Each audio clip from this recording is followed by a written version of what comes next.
more bad government in Nigeria. Nigeria what? The only media that have been consistent speaking against the bad government and for the purpose for reformers. Nigeria what? Yo!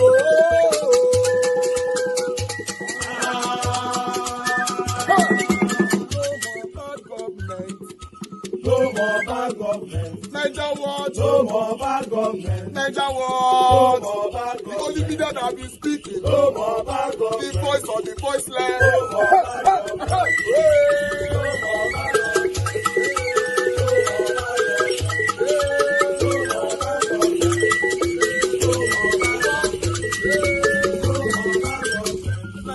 No more bad government. For the poor, no more bad government. Nigeria what? No more bad government. Nigeria what media? No more bad government. No more bad government. No more bad government. In Nigeria, no more bad government. No more bad government. No more bad government. The only media, the number one media in Nigeria, no more bad government. That have been speaking against government. No more bad government. Nigeria what? No more bad government.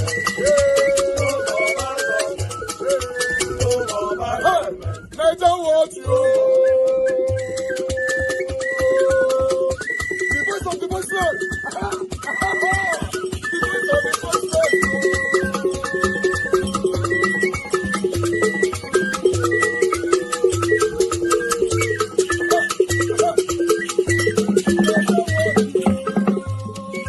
Voice for the voiceless. Voice for the voiceless. Nigeria what? Voice for the voiceless. Nigeria watch media. The only media that have been speaking against bad government. Being consistency since 1944. Voice for the voiceless. Voice for the voiceless. Umuwame. Voice for the voiceless. Umuwame. Voice for the voiceless. Voice for the voiceless. Voice for the voiceless. Voice for the voiceless. Voice for the voiceless. Voice for the voiceless. Nigeria watch you. We have been seeing all you guys have been doing. Let's begin what's trending with the controversy that has erupted at the National Assembly after opposition senators accused Senate President Godswill Akpabio of misrepresenting the Electoral Act Amendment Bill 2026 that was passed on Tuesday. The senators, led by Senator Eyinaya Abaribe, held a press briefing on Wednesday claiming that the version of the bill announced as passed did not reflect what was actually approved during plenary. To put the records straight, yesterday, the Senate did not, I repeat, did not pass transfer of results, which was in the 2022 Act. What we passed, and which the Senate President himself, when he was doing a clarification sitting on his chair, is transmission of results. Transmit, not transfer. What is in 2022 is transfer. And we don't want a law that is vague. We don't want a law that will be misinterpreted by anybody. We want a law that is clear, concise, and can be interpreted by all, and that is unambiguous. So it is electronic transmission of results. Yes. Thank you. All right, clearly spelled out. Transmission, not transfer. Well, on Wednesday, Senate President Godswill Akpabio tried to clarify the Senate's decision, saying that the Senate did not reject electronic transmission of results, but retained its provisions in the current Electoral Act. Let's take a look. But the social media already is awash with the fact that the Senate has rejected electronic transmission. That is not true. That is not true. Electronic transmission had always been in our Act.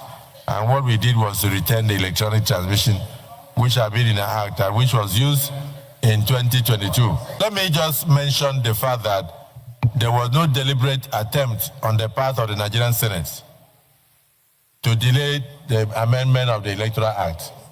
Our intention had always been to ensure that we do our best and we do it painstakingly. All right. What Nigerians are asking is not to retain the Electoral Act 2022, but to amend it to make electronic transmission of results mandatory. We want results to be uploaded in real time onto the IRF portal from polling units. Currently, Section 63 of the Electoral Act does not mandate the electronic transmission of results. It gives INEC the discretion to determine the method of transfer of results. Nigerians want that section amended. And I'll take Peter Obi's post. In a lengthy tweet, he wrote in part, the Senate's blatant rejection of mandatory electronic transmission of results is an unforgivable act of electoral manipulation ahead of 2027. This failure to pass a clear safeguard is nothing short of a deliberate assault on Nigeria's democracy. By rejecting these essential transparency measures, they are eroding the very foundation of credible elections. The turmoil, disputes, and manipulations that plagued past elections, especially the 2023 general election, stemmed directly from the refusal to fully implement electronic transmission. Nigerians were fed excuses of a fabricated glitch that never existed, while numerous African nations adopt electronic transmission to bolster democracy. Nigeria, the supposed giant of Africa, shamelessly lags behind, dragging the continent backwards. By rejecting mandatory electronic transmission, a critical safeguard for electoral integrity, we are entrenching disorder aimed at perpetuating confusion according to the whims of a small clique.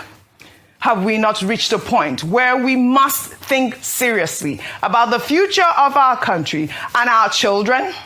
When the former Prime Minister of the United Kingdom, aware of our history, labeled us fantastically corrupt, we reacted defensively. When President Donald Trump declared us a now disgraced nation, we were incensed. Yet, with every act of resistance against transparency and reform, we continue to affirm their claims. Those responsible will later point fingers at others for harming the country while they quietly suffocate its potential. Let there be no illusion. The criminality witnessed in 2023 will not be tolerated in 2027. Nigerians everywhere must start getting ready to rise up, resist, and reject the backward trajectory, legitimately and decisively reclaim our country from the clutches of deliberate malevolence. I mean, that was, a detailed tweet. Again, electronic transmission of results is critical to preventing the kind of collation center manipulation that has plagued Nigerian elections. The fact that opposition senators from PDP, LP, and even one APC member are united on this issue shows how fundamental this provision is.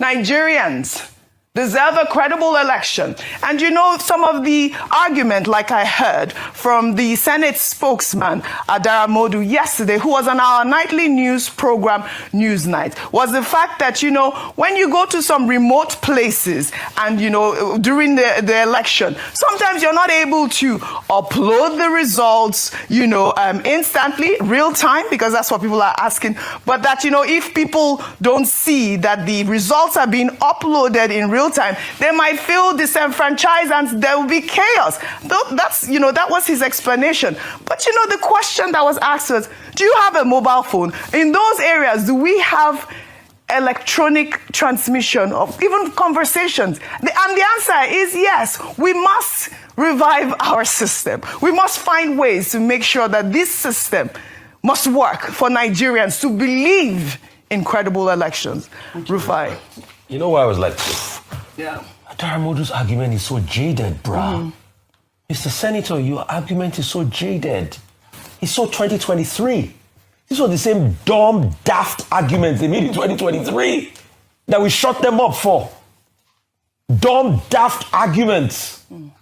You don't even need a lot of bandwidth to be able to do the transmission. Are you guys kidding me?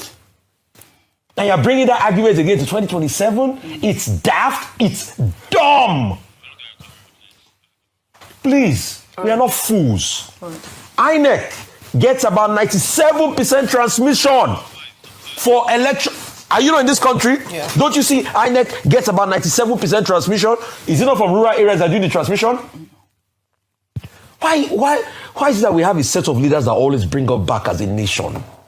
Nigeria, you see, every morning I wake up and I see how blessed this country is. But when I see the quality of leaders we get, they are not even deserving of lacing the boots of the hardworking citizens of this country. Now the next thing, the senators, the bunch of them, sat together and they're trying to say, oh, it's transfer, not transmission. Heck yeah, we know what we're talking about. All right. It's transmission. You transmit, you send across a medium. Internet is a medium here, not transfer. And why we are doing this is to nullify the collation, the criminal center called collation center, Right. where people manipulate the elections. Yes. And by the way, if they've got nothing to hide, why did we have a technological glitch? Why was it only the presidential election? Nigerians must stand for this. These senators must stop making us a joke. And please, people, mark their face down. In the next election, deal with them. Show them how you feel. Dr. Abbas. Okay, a number of Nonsense. Earlier on today, we had former Minister Obi Ezekwesili, and we started with the piece she has written on the subject that it looks like the National Assembly is playing with fire. But the major point of our submission in the article she wrote is about trust. Yes. That to build trust Correct. in the electoral process, the National Assembly, in redefining, amending, reviewing the Electoral Amendment Act of 2022, must be seen to be doing it in a transparent and accountable manner to build confidence in the electoral process, so that the people will believe that the 2027 general election has not been rigged from now, and that it will be free, fair, and credible. So that's why transparency and accountability is important. The second issue to raise is the point made by Yemi Adaramudu, who is the spokesperson of the Senate. Now, you won't be able to transmit from some rural areas and all of that. He was just making a comment on the level of our development. They have elections in other places. When they hold elections in the US or they hold election in the UK, in some countries, you may not even know that the election is going on. People will go to work, everything will happen, and it will be transmitted. Yes. But what the senator was saying basically is that we're still a backward country when it comes to election management. And what Nigerians and the commentariat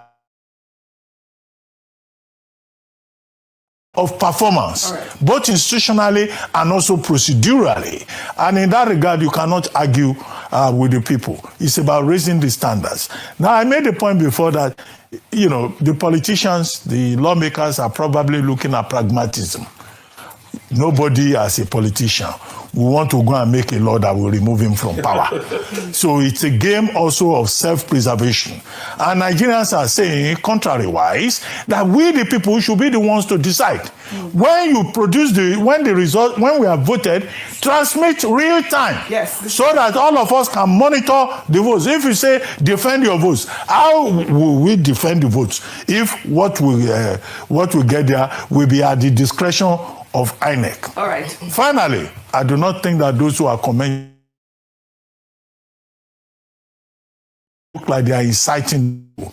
Because when you tell the people, rise up, occupy National Assembly, that will be a form of incitement. I think the opposition should also speak like statesmen, like leaders. But I know it can be very frustrating when you see those in charge trying to play games with the process. But nobody should recommend violence. Nobody should incite anybody because the process itself has not been completed. All right. House of Reps is still saying they still have their own objections. The harmonization process has not taken place. Right. The president has not signed. So you can put pressure through your And that's representatives. what we are doing here. Ayo, you wanted to say something, but let Rufai quickly just say before So that quick you can fun end. fact. What was it? ECHA image on IREF is roughly between 200 to 800 kilobytes per polling unit results. If it's properly captured, it falls between 300 to 600 kilobytes. Daramodu's argument does not hold water. All right. Okay. Let me just I've just proven empirically for you. argument around the fact that just with your phone network, Yes. if you are in a network in a network deprived area, even when you send messages and it has a one tick, when you get to an area, but the main issue is that let it be transmitted there. right. Where you then Right. get at least the point that you cannot change it in transit. That's what people are asking for, and that argument it falls flat. It speaks of almost an ignorance of how technology works, and it's quite sad to see that that's the level of our development here in Nigeria. I think it paints us in very bad light. But very quickly on inciting, Nigerians will get to a point, and I can bet you that they would not need an opposition figure to make a point around that. I recall when the Enough is Enough movement started, that term, enough is enough. When you continue to push the people, whether or not anybody comes out to say it, the people will fight back. And that's why it is a note of warning to our leaders that let's look at examples around the world. Look at Kenya, look at Nepal, look at Tanzania. People, and you can't kill everybody. So the truth is that people still have a right to peaceful protest, but you cannot push Nigerians to the wall and expect that they just keep looking docile, and we keep saying, oh, just calm down. If they have used all the legal options, and this is why we are asking them to let the voices of people be heard, so that people do not feel aggravated beyond the point of legality. Speaking about Obi Ezekwesili and her note, I'd like to read the final word for the Senate and for the Nigerian people to know what the provision is. For the avoidance of any confusion, here is the exact text of the key proposed provision from the Electoral Act Amendment Bill. The presiding officer shall electronically transmit the results from each polling unit to the INEC result viewing portal, IREF, in real time, and such transmission shall be done after the prescribed Form EC8A has been signed and stamped by the presiding officer and, where available, countersigned by candidates or polling unit agents. This cannot be too difficult. We wait for the harmonization of that bill. Nigerians deserve a credible election. Now, let's highlight this major development from Kaduna State, where Governor Uba Sani on Wednesday received the remaining wash. You have to put the chairman of the committee because he has for the harmonization, the conference committee. You have a chairman who represented us in doing this thing, and then you exclude him from the harmonization. What kind of harmonization are you going to do? No, we are telling you about experience. That is how there's the procedure. Yes, you can have the person who did this work is here, and when you want to go and harmonize, how can you harmonize without the person that did the work?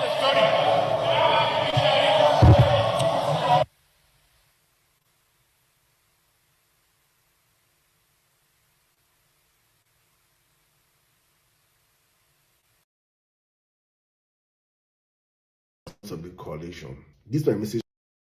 Dear ADC coalition members, dear leaders of the coalition, this my message today might sound very harsh, but the truth has to be said at all times. I owe my loyalty to my country. I owe my loyalty to Nigeria first, before any individual or any party. Nigeria is sinking right before our eyes. Everybody can see it. In fact, that is the reason why you guys had to drop your different parties and come together under one umbrella to form a coalition against this current government. We are at a point in time in our country whereby we need effective, serious, purposeful driven opposition. There is no reason why Bola Ahmed Tinubu's government is even in the conversation for re-election in the first place. The single reason why they're in the conversation is because you guys in the opposition have been an epic failure. You have failed in the duty of an opposition. You guys have allowed opposition become you now trade to the Nigerian citizens. The citizens that are bearing the brunt of this bad governance.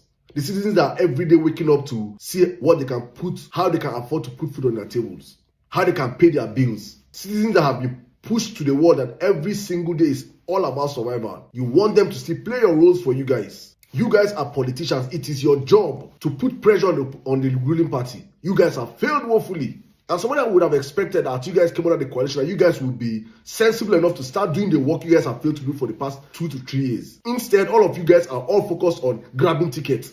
You're all focused on being the ticket bearer for a party that is already being rigged out of an elections. Then when I make tweets or posts, you people also make tweets and post. You want to be president. You want to get into office. But the work that you have to do to get into office, you're not willing to do it. You're not abjugating your job to me, a Nigerian, that I'm struggling to put food on my table. I should do your job for you. The moment you people make one tweet, Atiku make tweet, Peter Obi make tweet, it is okay. The people feel like your tweets have addressed the situation. That's why Parliament Tinubu is chilling. That's why he's happy. That's why he has not had any pressure. An opposition party that in 3 years of being in opposition, you have not staged one protest in the country is a failed opposition party. One protest against all the policies, all the maladministration, the corruption, everything going on in this country. You guys have not staged one protest. One. And you want to topple this government. I'm just here to say my own truth. And let it be on record that when you people were misbehaving, that some of us really spoke up. Privately and in public. If Nigerians are failing, they should come out and protest. This was the opposition in 2015. Buhari and co staging protest. Then Tinubu and co staged Ojota protest. You can't even mobilize the civil societies. Nigerians are abjectly suffering today. Nigerians are hungry. Nigerians are passing through pain. Nigerians are like sheep without a shepherd. How many of you people, if all of you come together and say, let us go and hit the street, and Nigerians are behind people, who is Bola Tinubu that he want to shoot any of you? What kind of fear? I want to understand the fear that is in people's head. I want to really understand that fear. That if all of you come out, Tinubu will kill all of you. This is insanity. Honestly, at this point, I'm beginning to honestly think that you guys are actually control opposition. That you guys are actually working for Tinubu. Oh, just make tweets and make it be saying Nigerians go talk, say I don't talk. The elections people are fighting for a ticket to be candidate, the flag bearer of a party, is already being rigged before the game. Tinubu has appointed his INEC chairman. Tinubu has already created his own rigging machine. You're seeing evidently he's buying all the elites. In your presence, we have 30 governors in APC. When they ask people, we say that, now the people they vote. The people that cannot trust you people, that do not believe you people, and you people are not strong enough to fight for them, and the people you want to fight for you. Politics is a symbiotic relationship. It is not a parasitic relationship. And what we are getting from you guys is a parasitic relationship. Everything is on the citizens. What are you people doing? Presenting yourself is not enough. Presenting yourself for office is not enough. There's a whole lot of work you guys as politicians need to be doing. In your very before, you guys saw what happened in 2023. How the elections were rigged for me people. Someone would have expected that the opposition would have been championing electoral reforms. So citizens should champion electoral reforms. Citizens should vote. Citizens should protect their votes. Citizens should install people as kings. What did you do? What have you done? You guys have been an absolute shame and disappointment to me as a person and to millions of Nigerians that look up to you guys. And if nobody's going to tell people this truth, it has to be said. Left for me, if you people cannot come out and tell Nigerians, tell civil societies, we are going to occupy the National Assembly until Akpabio and his Senate do the right thing. If you people cannot do this simple job, none of you deserve to be in Aso Rock in 2027. You don't deserve it. And this is me speaking without any emotions attached. I don't want to hear anything. He's an Igbo man, he's a Fulani man, he's a this. If you people cannot come together and champion a cause that will drag out Nigerians in their millions and occupy the National Assembly until the Senate do the right thing, because free and fair elections is our enviable right as citizens, you people do not deserve to be in power in 2027. Because so far so good, all you guys have been good at is at making posts like James. Sorry guys. Obi, Your Excellency, what will really be your plan for 2027? When are you going to unleash your plans? When are you going to talk to your supporters? When are you going to start motivating them? I don't really understand for this party for come together. So, Atiku, Your Excellency, when are you going to announce your stepping down? Because definitely, not go carry that ticket, because anything may you carry that ticket, una waste una effort of coming together. Nothing will come out of it. Because nobody won't reason you. Now Peter Obi make Nigerians able to look that party now with one eye. Say yes, the ticket go reach in hand. Say not go be running mate. When I do a convention, give this man the ticket. Then you will come together and start supporting him. When I want 10 Nigerians on a plan, I've been at one APC. Don't gather all the influencers for Nigeria, gather every Nigerians to their self finish. Now I'll come out. Not to they do things late. Not to they do things late. By the time APC don't gather everybody to their self now come. Influencers will fit convince people, convince family. Make them vote for now. That time APC don't drag them to their self. What they do now? Now just slow. Not to the time they look at APC, they are everywhere. They are everywhere. It shows that they are ready. We don't see any working from now. We don't see any workings. What APC is busy doing right now. Now we're supposed to do it because we're not their power. We not get time. We get time. We just waste the time. To me, forget. Nobody will come tell me so that they do underground work first. Which underground work? What they do for years. Election is just few months from now. Till now, we never talk to Nigerians. We never know we want to get tickets. And if that ticket is not given to Peter Obi, it's a waste of effort. In fact, somebody has started calling you people a group of gay. Look at him. APC state chairman Edo State. He say una be group of gay. We not really understand. Wanna talk to Nigerians. Wanna switch into action. Wanna show working. Now group of vote takers. Now they this party. Wanna share money. Wanna share money. Give people if una like. Wanna go to stingy money. Now the truth. That is Nigeria politics for you. When I come together, call of na take money to our body. When I distribute funds, when I do things, man, everywhere they bubble. Who want support to make them begin, they motivate them. Now you're there cooler, now you're cool. They do things well. Which kind of group of old men be this? Now so I want to collect the country so. Now you come together, now you they talk since how many months, we don't know what they talk about convention, we don't know when I want to do. Eh? When I did job, make Peter Obi begin to do a campaign. Peter Obi supposed to be all over the places by now. The whole country, they're supposed to start to sing the name. Let's try once again. Who want deal with them? Let's deal with them. By the time I will call ready now, APC just share money follow everywhere. They are sharing money already. Billions. Convincing people. And Nigerians, they work with money. They need money. If I like money, I don't share money. I'm not going to say anything. Share money. Sure? People do this when I already see they're not small now. They're not small. Wait till we see from una, not be waiting we expect to. Wait till come together. We are not seeing the workings. The reason why we come together, we never see them. From different states. Former governors, former ministers, former senators, former vice president. Una so working, men Nigerians see and say yes. No, just day, no time. No, I just want to do this video. They tell you now, I'm gonna share this video, maybe it'll be Sam, your SLSC. You guys switch into action. Wake up the people who support you before. Let them know that you are still ready. Talk to them, motivate them. And if they not give you the ticket, no level, no need for election. If they not give you the ticket, no election. May Tinubu just finish 8 years. Because now you want to make people still come out before. Not be Atiku. Atiku has tried for how many years? He not agree to win. And if he win, he has nothing to offer. That was how Buhari tried for how many years? When he won, he put Nigeria for reverse. Anybody when they contest like this, not they win. If they finally win, they have nothing to offer. Buhari was example. So Atiku is out of it. Daddy, don't go sleep. Daddy, waiting to make Nigerians respect you. Now, if you step down, you say, let's support Peter Obi. You'll see the way the country will respect you. But if you say you want to do otherwise, no wahala. You know, still win. Now, waste of tickets, waste of money, waste of time. You know. So, not go there, I beg, no.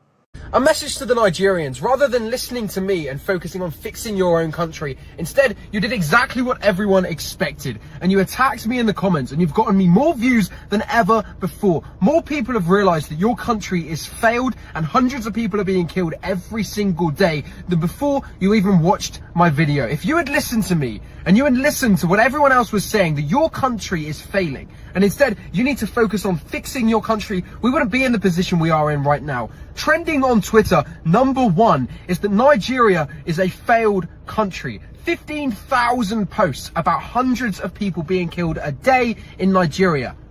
There is a reason for this. It is not because of people being sick of what's happening in Nigeria. It's because of people in Nigeria defending what's happening in Nigeria. For you to sit here and pretend, Nigerians, that your country is this utopia and this brilliant place full of engineering minds like you're trying to portray it as, you are an idiot.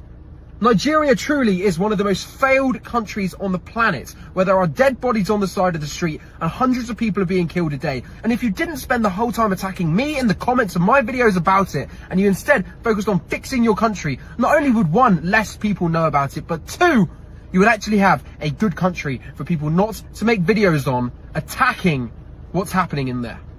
Take a look in the mirror and realize the problem lies within. I am not the problem pointing out that your country is a failed state. And to everyone else that supports, thank you very much. Trending on Twitter is absolutely incredible, especially #1 trending. So, you know we could overthrow the government, like, tomorrow? Like, today? Like, right now?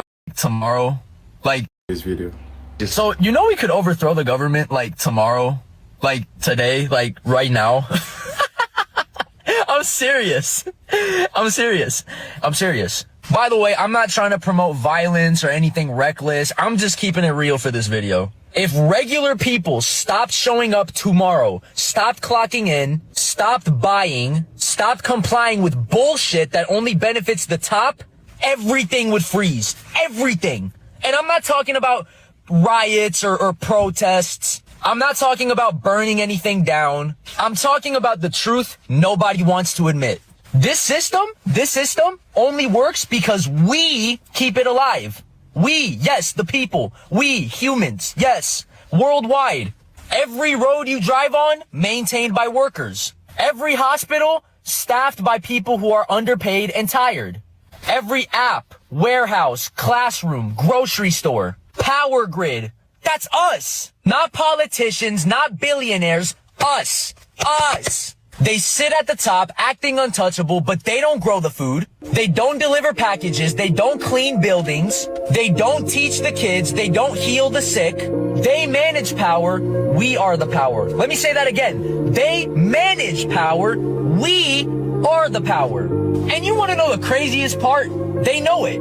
That's why they keep us divided. Race against race, rich versus poor, citizen against immigrant, straight versus gay, red versus blue. Because if we ever looked up and said, wait a minute, why are we fighting each other while they eat off of our backs? The game would be over.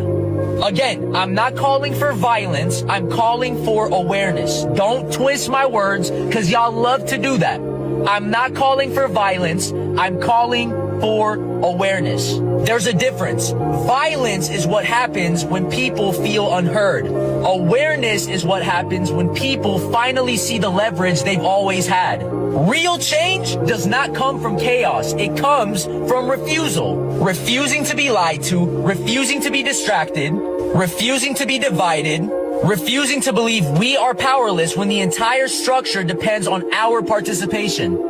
History did not change because somebody screamed louder. It changed when the people said enough is enough, no more, and meant it. And you know what's crazy, bro? The system does not need to be attacked for it to collapse. It just needs people to stop holding it up.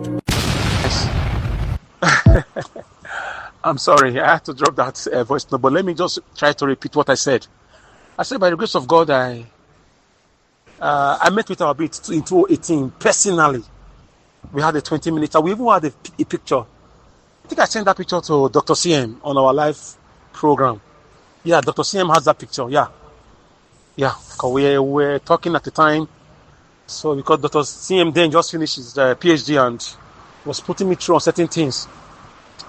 So Peter Obi is a good guy, brilliant guy, peaceful guy.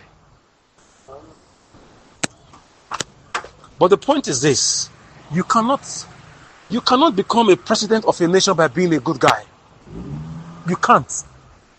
Nelson Mandela did not become a South African president by being a good guy. Go and read. The problem is people don't read these days. Nelson Mandela was involved in guerrilla warfare. Obi needs training in guerrilla studies. It's a course he must do in the social science, in the humanities. He must do it. That's what Wike is using to destroy everywhere. That's what they are teaching Tinubu to do since 2007. Since 2003. You must let your opponent know they don't have a monopoly of violence. That's how Wike was able to stand Buhari's government. But he has turned it into something else. I'm not saying your bishop become like Wike, but you must have something that your opponent knows. If they go against the law, they will see the fireworks. You cannot escape that. You cannot you cannot become a president of a nation by being a good class monitor. No. It's an aberration. It cannot happen. Obi, Atiku, Amechi, with what just happened yesterday, with what the Senate and Rep did, they are not serious. They are not ready. Or they are not trained. Or their advisors are failures. You don't win election. You do not contest elections with only English. You must be ready to take actions. What is the actions? You cannot even lead a protest. You are afraid of going to prison. You are afraid of being a target. You are already a target. You are already a target. The day you took a stand to be a governor, to be a House of Rep member, to be let alone a president, you are already a target. The chicken-heartedness of Obi is the problem. Tinubu have, in our local language, they said they have seen you finish. They've weighed him that he cannot do anything. That's why the Senate are misbehaving. Even the show we're right now, nobody is talking. Nobody is doing anything meaningful. Those that want to be president, they are all quiet. Where are the oppositions? How are they opposing these rascalities? These undemocratic tendencies. When in 2014 or 2015, we saw how they occupied Lagos. Even in Benin, they occupied ring roads. Everywhere, nationwide. Because of subsidy. The same Tinubu, Bakare, Redeemed Church, everybody was involved. But somebody had to start it. The political guys, they started it. What are the articles and the Obi doing? It's not time to tweet. They are not ready. What is Amechi doing now? What is Erufai doing? The butcher, the chief butcher of Kaduna. They are not, listen, take away emotions. You don't like Obi more than me. That's why I started by letting you know I've met him one-on-one. If you know Dr. CM, contact him. Tell him I gave you the permission to ask him to share my picture with Obi with you. With Obi with you, yeah. So that you will know that I have proof to what I'm saying. Mandela did not just become Mandela with Madiba, all those music you are hearing. No, the guy was in jail for 27 years. Why are they afraid of going to prison? Was Obasanjo not in prison? And many others.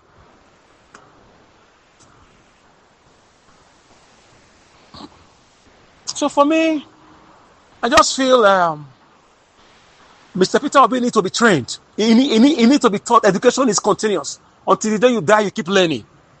I can give him a lecture online. You should contact me. So long you went to school, so long you want to involve in partisan politics, there are rules, there are modus operandi to these things. That is what some rascals are using. You that went to the four walls of a uni, you must press these buttons more than these people. Tinubu that is a stark illiterate and a certificate forger, employing the services of experts to deal with Nigerians. These are not the work of citizens. The citizens will follow you. But you lead the way. Now you want to be president. Not be me. Stop those rhetorics. Obi is not suffering. Atiku is not suffering. They can buy whatever they want. They are billionaires. That is arrant nonsense. That is not the case now. What are the political oppositions doing about the political rascality? What are they doing? If it was Tinubu or if it was the people in power now, the first scam of this world that are in opposition now, and it's another party that's doing this thing, you think they will take it lightly? By now, Chinese will be boiling. Arab civil will be boiling. Social media will be boiling. Our leaders are quiet. Our opposition leaders, the ADC, the Labour Party, all of them are quiet. YNPP, Kokwaso, another. God. Let me not use the word I'm not supposed to use. You cannot take away the elements of telling your opponents they don't have a monopoly of violence. If they are employing 1,000 people to steal ballot box, to manipulate elections, you employ 10,000 to protect the law. That is what it takes. And sometimes send some fireworks. I can't say some things here. You have to go to the classroom to learn them. You have to make some exemplary fireworks. Let them know you won't take it. Don't push me to mention all my names. I will not contest the election. No, you will not rig it. Obviously, the whole world will know that it was rigged. I'm gonna forget. We will go down together. When we are ready, we will know. Obi is too quiet. That's my point. He's too calm. He's too calm. He has everything going for him. He has everything. The whole world was with him in 2022, 2023. He went to TV and started crying. First, some of my biggest supporters will come at me. They already got messages. This is what they don't like me saying. But I'm a specialist in these things. I'm a specialist. I'm a social scientist. I'm a public administrator. I'm a political scientist. So I cannot sweet mount it. He has all the... I cannot say he has the full charisma. I'll give him half. The charisma, morality-wise, is okay. But when it comes to... goodness. I'm not saying it should be violent, but there are things people should know that you will not take it. Heaven will fall. All hell will be let loose. It's part of leadership training. The stick. You cannot take away the stick. You can't be giving people carrots. There's the principle of the carrot and the stick. Donald Trump is using the stick on stubborn countries now. It's leadership. It has nothing to do with emotions. I like him. I don't like him. This has nothing to do with citizens. It's the leaders of the opposition political parties that should be leading the way now. The failed Nigerians, like others have said, is over. So I haven't studied the nitty-gritty of the shambolic display by the Senate, by the House of, by the National Assembly, even by the executive. There's no judiciary. Brothers and sisters, the only hope of Nigerians now are the opposition leaders. Those that claim they want to contest for elections. There's no two ways about it. You cannot hide from it. You can't hide from it.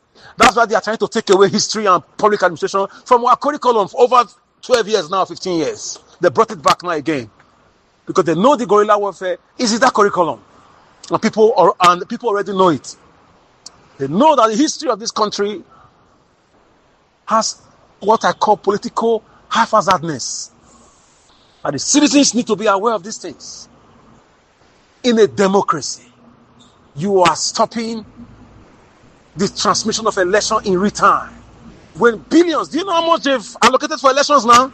We're crying they used 300 billion last time for Beavers and 2023 elections. Over $1 trillion has been an opposition are quiet. If Tinubu was in opposition, would this happen? Tinubu that we all are mocking that is a stark literate. Obi should wake up, Atiku should wake up, Amechi should wake up. They should wake up. This is their job now. Don't wait for Nigerians. Nigerians won't do anything. They will find a way to survive. The ones that will die. No problem. But now you want to be president. Now you want to make name. Now you believe, say you want to serve. Now you want to occupy position. Now you lead the way. Organize press conference. Go to Arise. Go to China's. Go to what's it called? AIT. Go to Nigeria. Go everywhere. The fireworks would have been everywhere now. Breaking news. The leader of opposition, one of the leaders of the opposition party, ADC, Mr. Peter Obi, he has rejected, has condemned the action of the Senate and the House of Rep and the presidency over the Electoral Amendment law, blah, blah, blah. And he has called for immediate occupation of all your unit. Breaking news. Atiku has already done breaking news. I mentioned that's the fire. Before you know, people will gather everywhere. How many they want to kill? How many? If you kill me today, you will kill me no more. Today, tomorrow no more. If you kill me today, you will kill me no more. You must have all this training. These are trainings that professors, doctors will give you in classrooms. This what they, even in American schools, they train you on these things. If you don't have it, they'll quickly groom you as you are indicating interest. Go and ask Donald Trump. They'll groom you, give you a 6 months course, 1 hour a day, they play.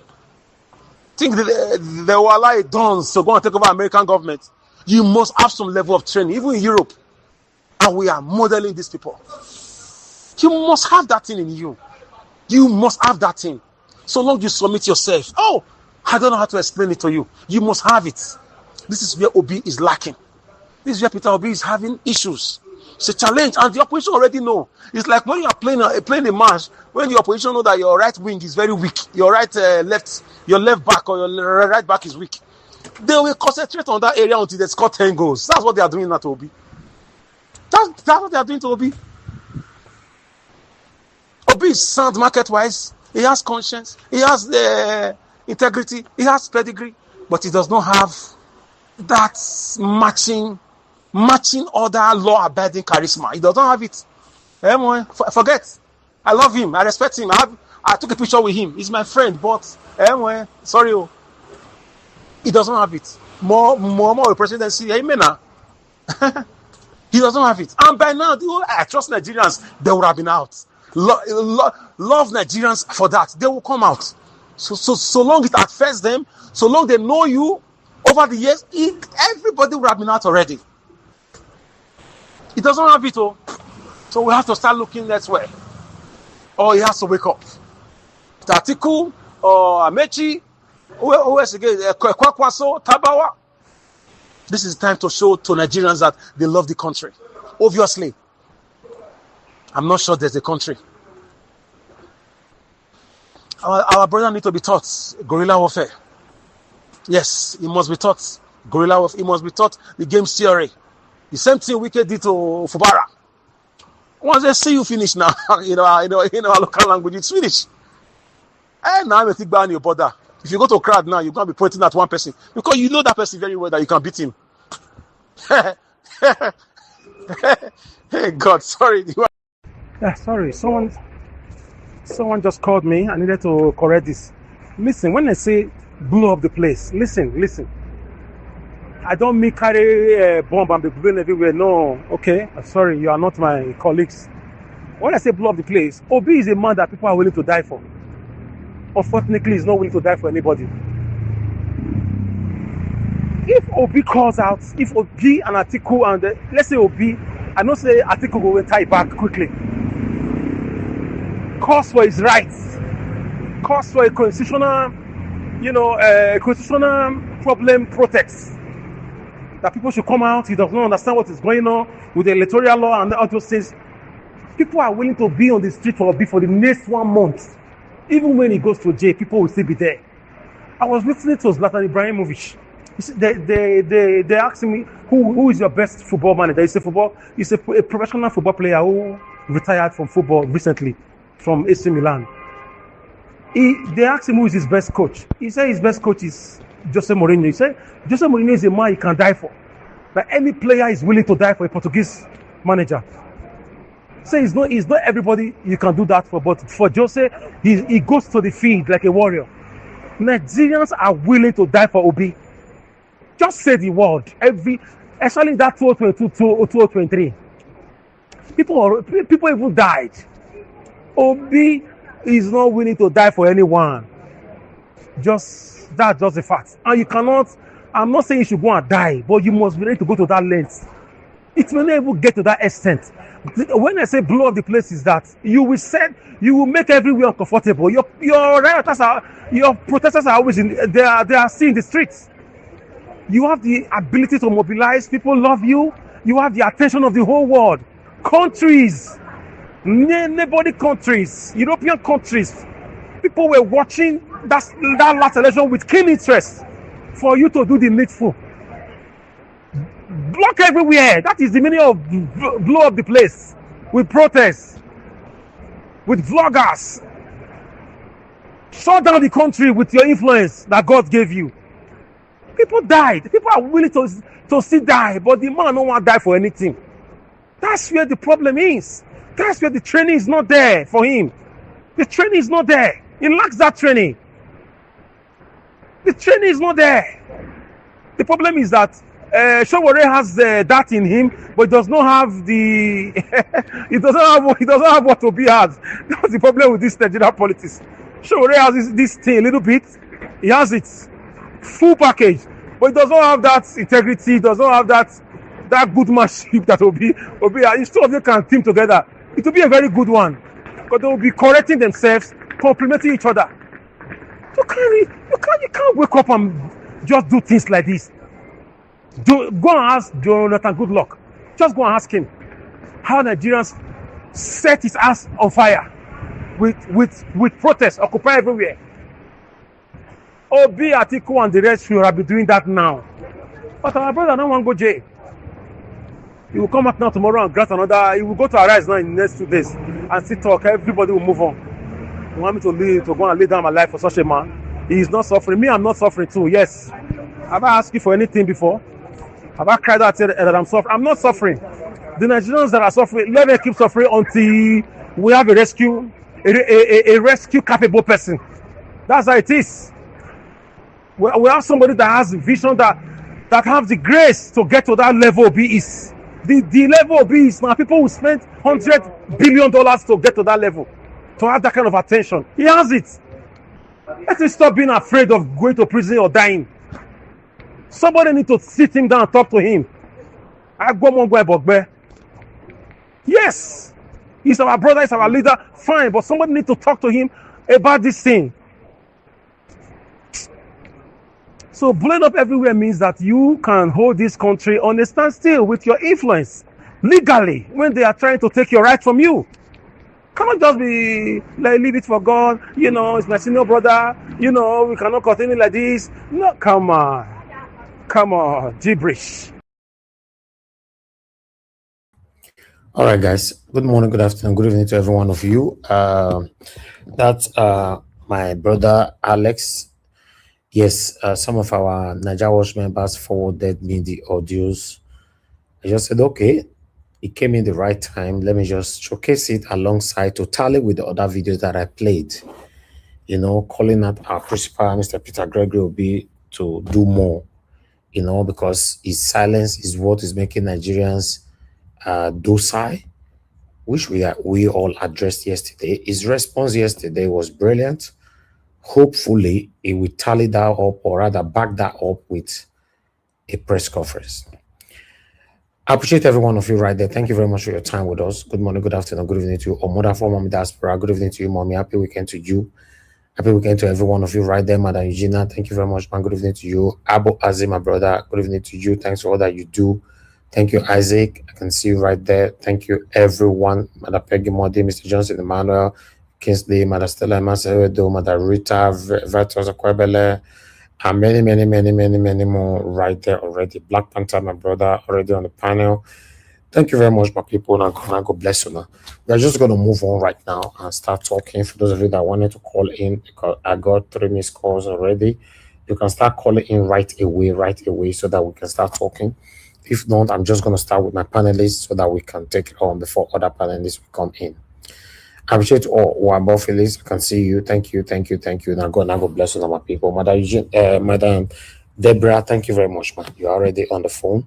Talk to us. Hello? Yes, ma'am, we can hear you. Good evening to you, ma'am. Talk to us. Yeah, good evening, Mr. Elvis. Good evening to everyone watching today. You're welcome to today's program.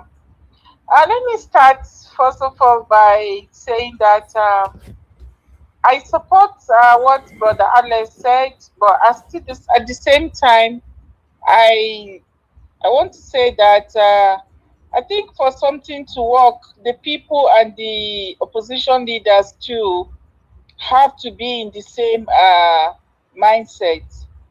If you look at in 2015, one of the reasons why the opposition then was a bit successful, it was because the Nigerian people too were already fed up with the government because of the propaganda, the killings, and a lot of Nigerians were really like, how will I even put it, ready for a change.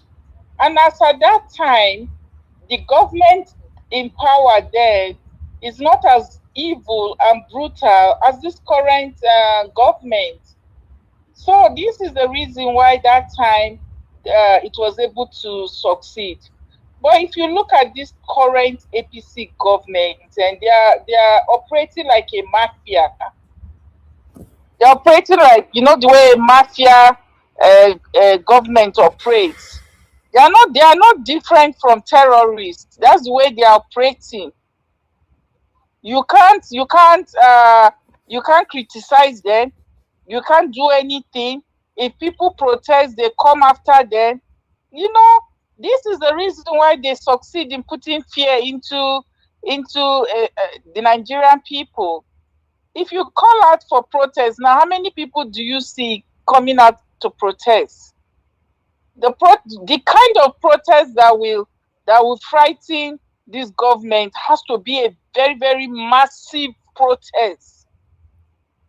But how many Nigerians, if they call out for protest now, go out and look at the number of people.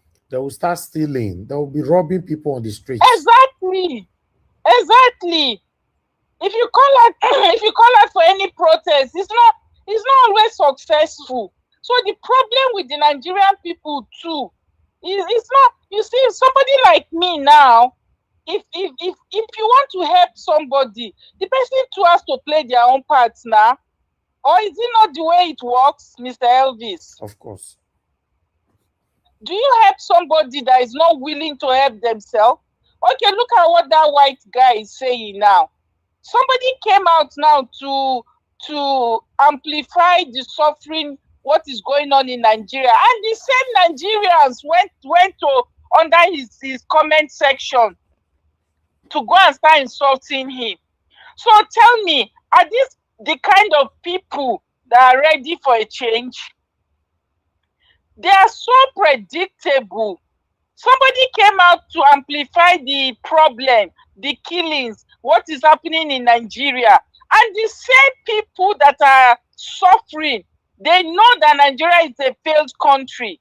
They still went under his comment section to go and insult him.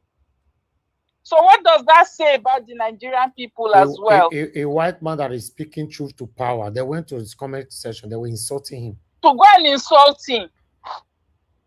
It's like you want to help somebody. The same person that you want to help will come back and insult you. How would you feel, Mr. Elvis?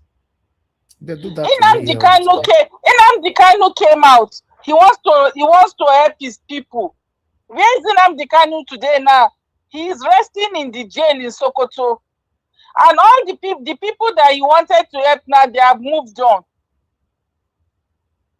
They have moved on.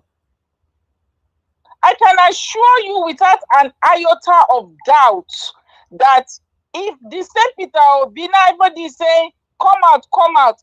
If today Peter Obi come out and the Tinubu, the APC government, look for one thing to charge him with terrorism or charge him with all sorts of things, because they don't follow the rule of law, and they arrest him now and they put him in one place, I can guarantee you that Nigerians will still move on. Look at the incident in Kwara State. In a sane country, let's be honest, is that not even enough? Is that not enough to stimulate a protest? Mr. Elvis, let's be honest. With what happened in Benue, what happened in Kwara, what has been happening in Plateau, in a sane country where people are serious, is that not even more than enough reason for people to come out and protest, to say enough of this killing? The incident that happened in Stockport, Mr. Elvis, you are in the UK. You remember, was it last year or so, when I think somebody attacked how will I even put it? Some children in Stockport. Did you see the massive protest that took place in the UK? Not just in one place. There was protests in different places in the UK. Okay, look at Nigeria. 200 people will just die in one day. Everybody just in move different on. Exactly. So tell me, does that even look like? To be honest, to me, if no matter how I love Nigeria, seeing the behaviors of Nigerians, I will not blame anybody that will not want to put their lives to risk their life for them. That's true. Look at Nnamdi Kanu today now. Is a good example. Look at him. And I'm still saying it without an iota of doubt that if Peter Obi come out today and they are arresting, Nigerians will move on. Believe me or not, because they have not shown sign that these are people that are ready. They are not ready for anything. They are not. All right. Thank you, ma. So for me, with what I've seen so far, I'm still of the opinion that Nigerians are not ready. I'm sorry. Anybody who think otherwise should prove to me that Nigerians are ready with everything that is happening, on a daily basis. Look at the protests I saw in Abuja. Very, very scanty people.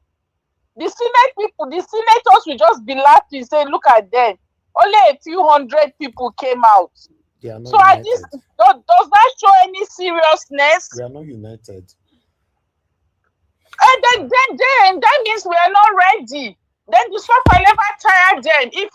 If with everything that is happening, we are not still united. They are into Yahoo and Oloshoism. Yahooism and Oloshoism. Because of that, they don't want to interfere of what is affecting us in the country. That's the most lucrative business right now for the youth.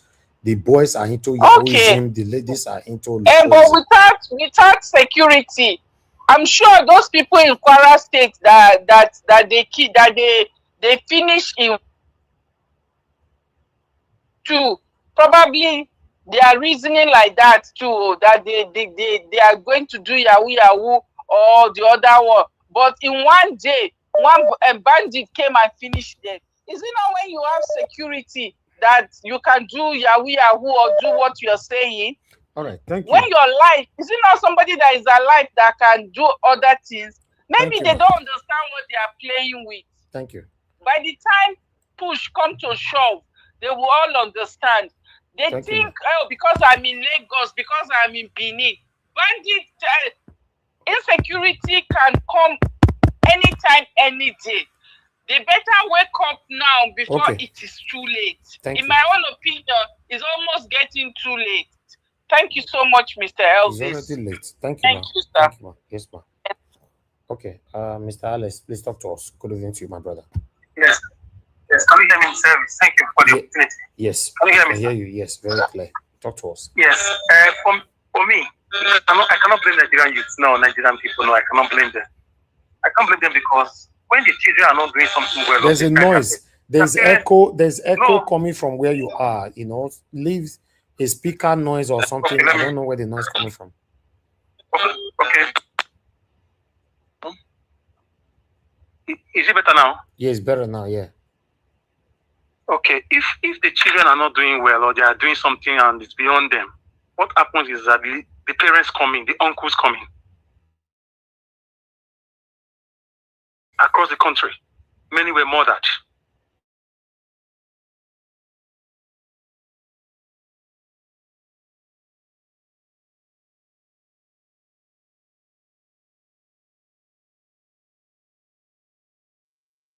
Is it my network or we lost Alex?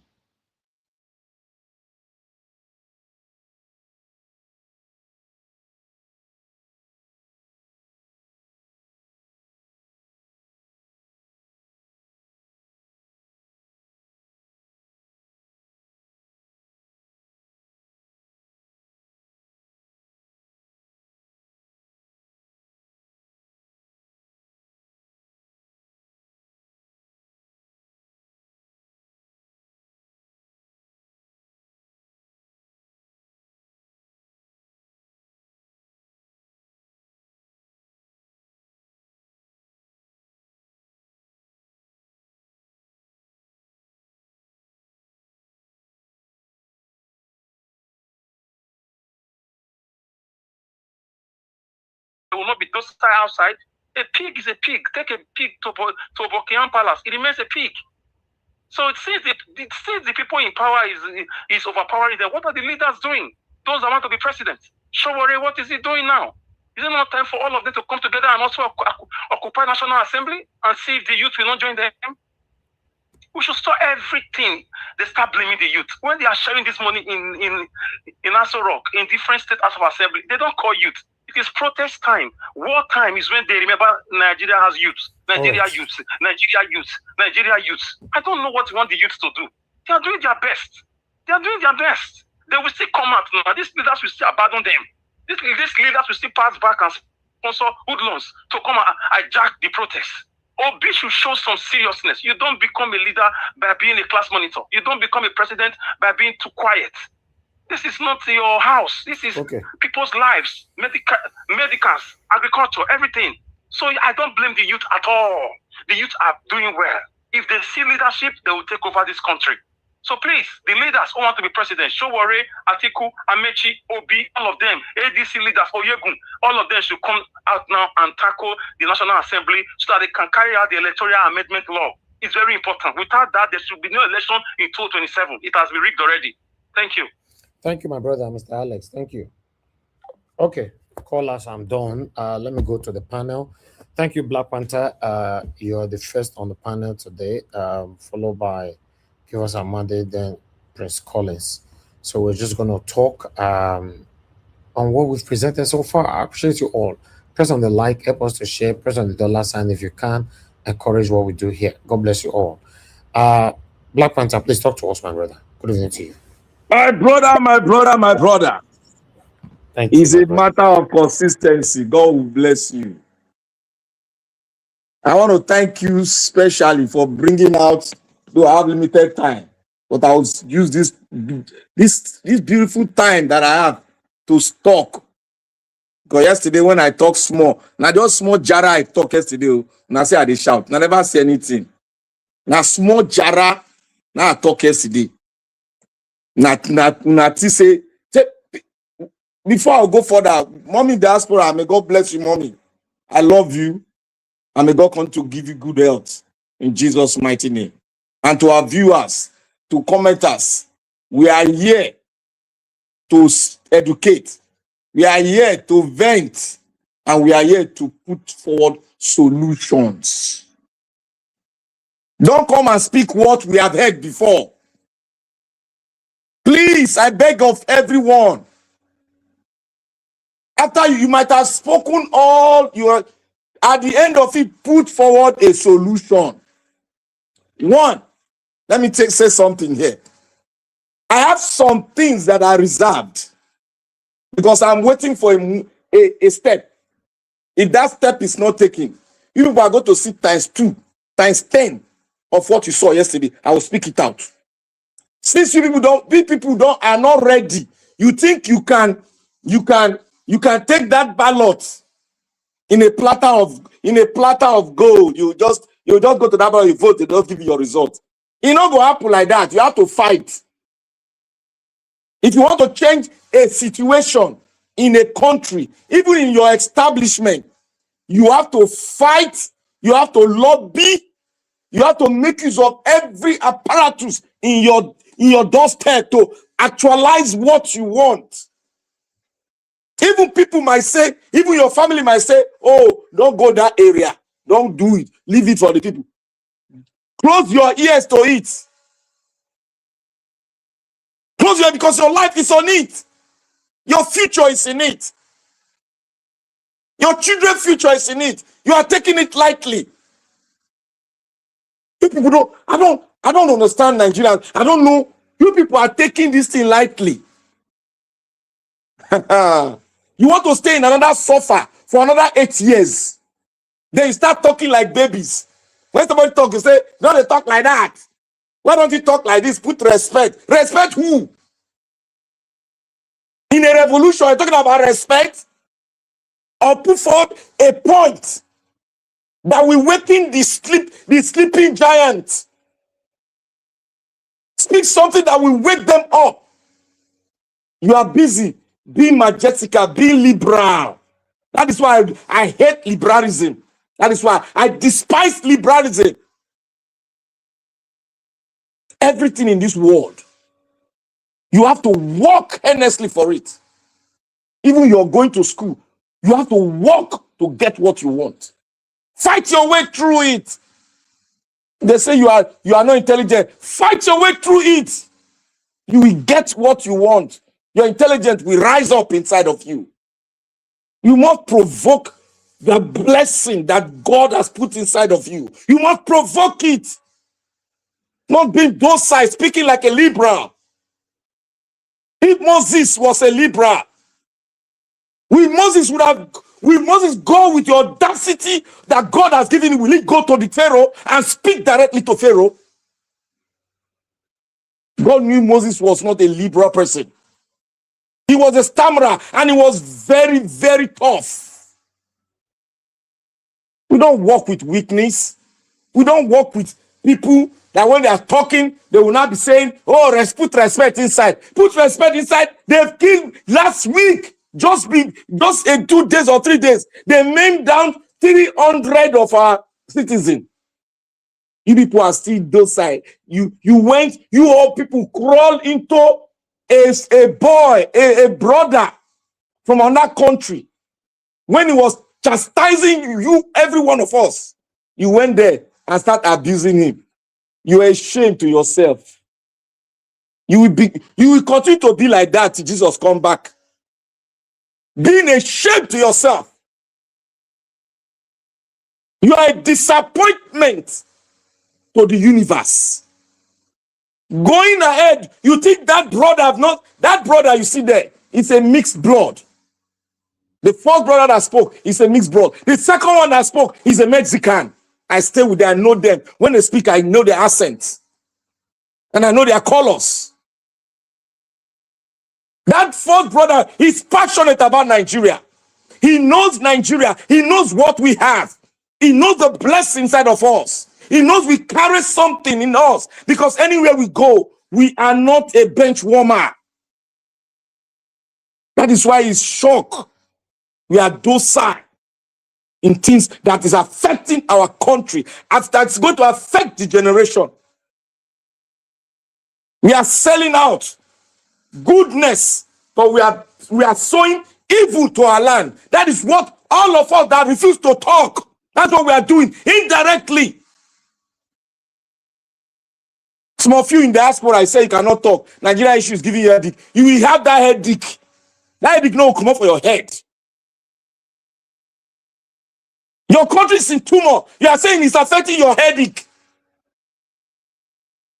Okay, maybe the itself has not really gotten close to your doorstep. When it will affect you, nobody will tell you that headache will disappear. And to the callers, please, I beg all of you.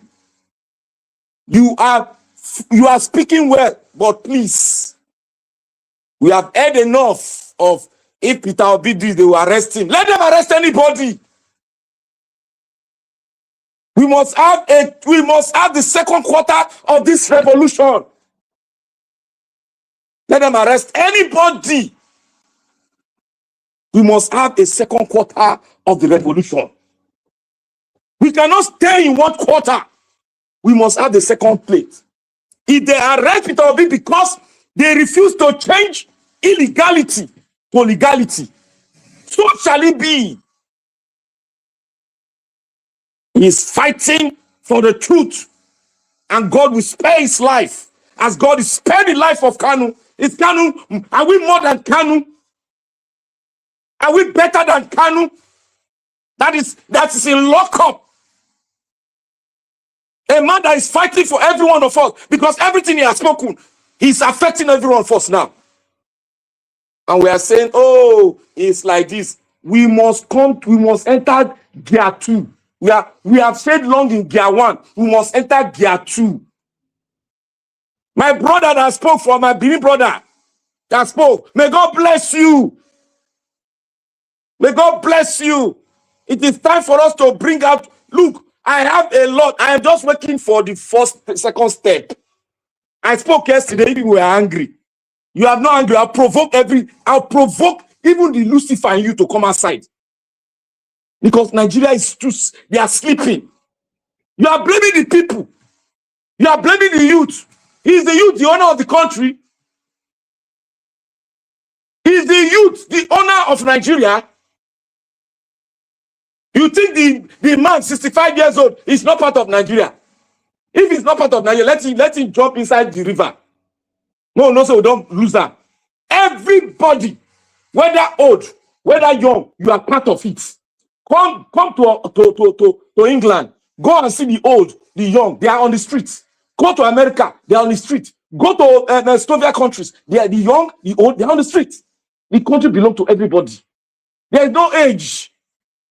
There is no age, because everybody is collecting the coin of evil in his house, directly or indirectly. Nigeria should wake up. All Nigeria should wake up. Mr. Obi is not exclusive. Mr. Obi is not a diamond. Why we are bronze? No, we are all diamonds. But God has picked him out to lead, and he must lead uprightly.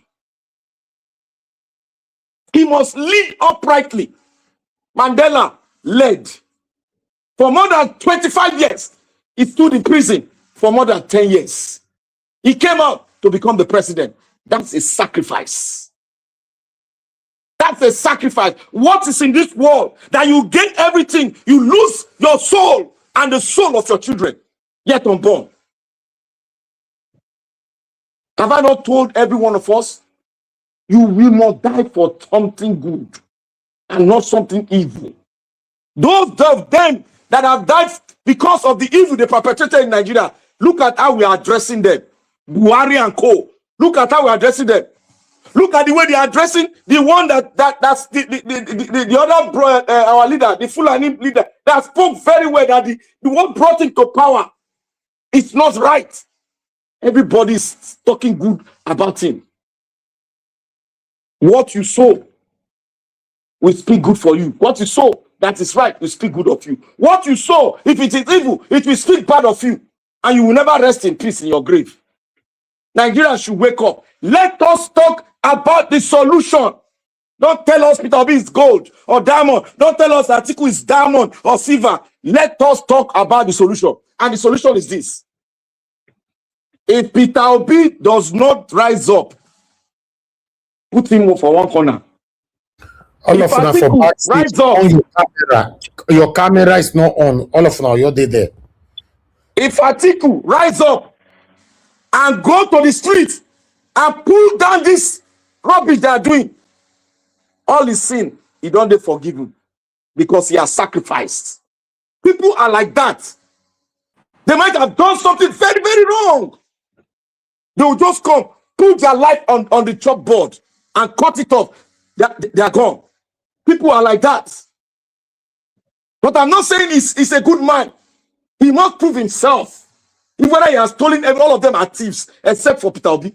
The thief they are. Let them come and prove themselves. Let them come out and change the order of the day. If they don't come out, all of them, we condemn all of them. They are a bunch of idiots. We that are living, that are saying the truth, let us motivate ourselves and let us go deep into ourselves and find out how we're going to move this thing. Let us gather. We are the best of God's creation. We have something solution in us. Let us gather ourselves and speak. And for those of them that are calling themselves, that refuse to call themselves obedient online, that are in politics now, that are changing their tongue now, you will always change it because we will know you. Deji also did the same thing. He changed his tongue. So we were saying that it's not straight. When I said something, all of you shout on my head. You go and tell him to start to come out and talk now. All of them are silent. Proactiveness is never there again. But when it's time to say this Abado chop money, they will come out. Whoa, they'll put them for fake jail. They'll bring them out the next day. You don't know that they can fake anything in this world. They can even fake you, take you to jail and bring you out to make you look like an hero. Don't you know they can do it? Nigeria, wake up. There are so many people that are disguising out there to be like a hero, but they are not heroes. They are working for the oppressors indirectly. Nigerians, wake up. Don't speak bad about person that is bringing out solution. No matter how dirty the solution is, try to pick out and refine that solution and make it proper so that it can energize us to move forward. And for those that say they have appointed obedient all over the world, they are hiding. People are not ready. I told you, obedient chairman never get any plan. Thank you, Niger Watch. All right. Thank you, my brother. I appreciate you. Thank you, Black Panther, for your submission. Okay, let me quickly go to Teju. The Teju, it's good to have you on the show. Unmute yourself. Quickly talk to us. Good evening to you. Good evening, Mr. Elvis. Good evening, everyone in the panel and everyone in the comment section.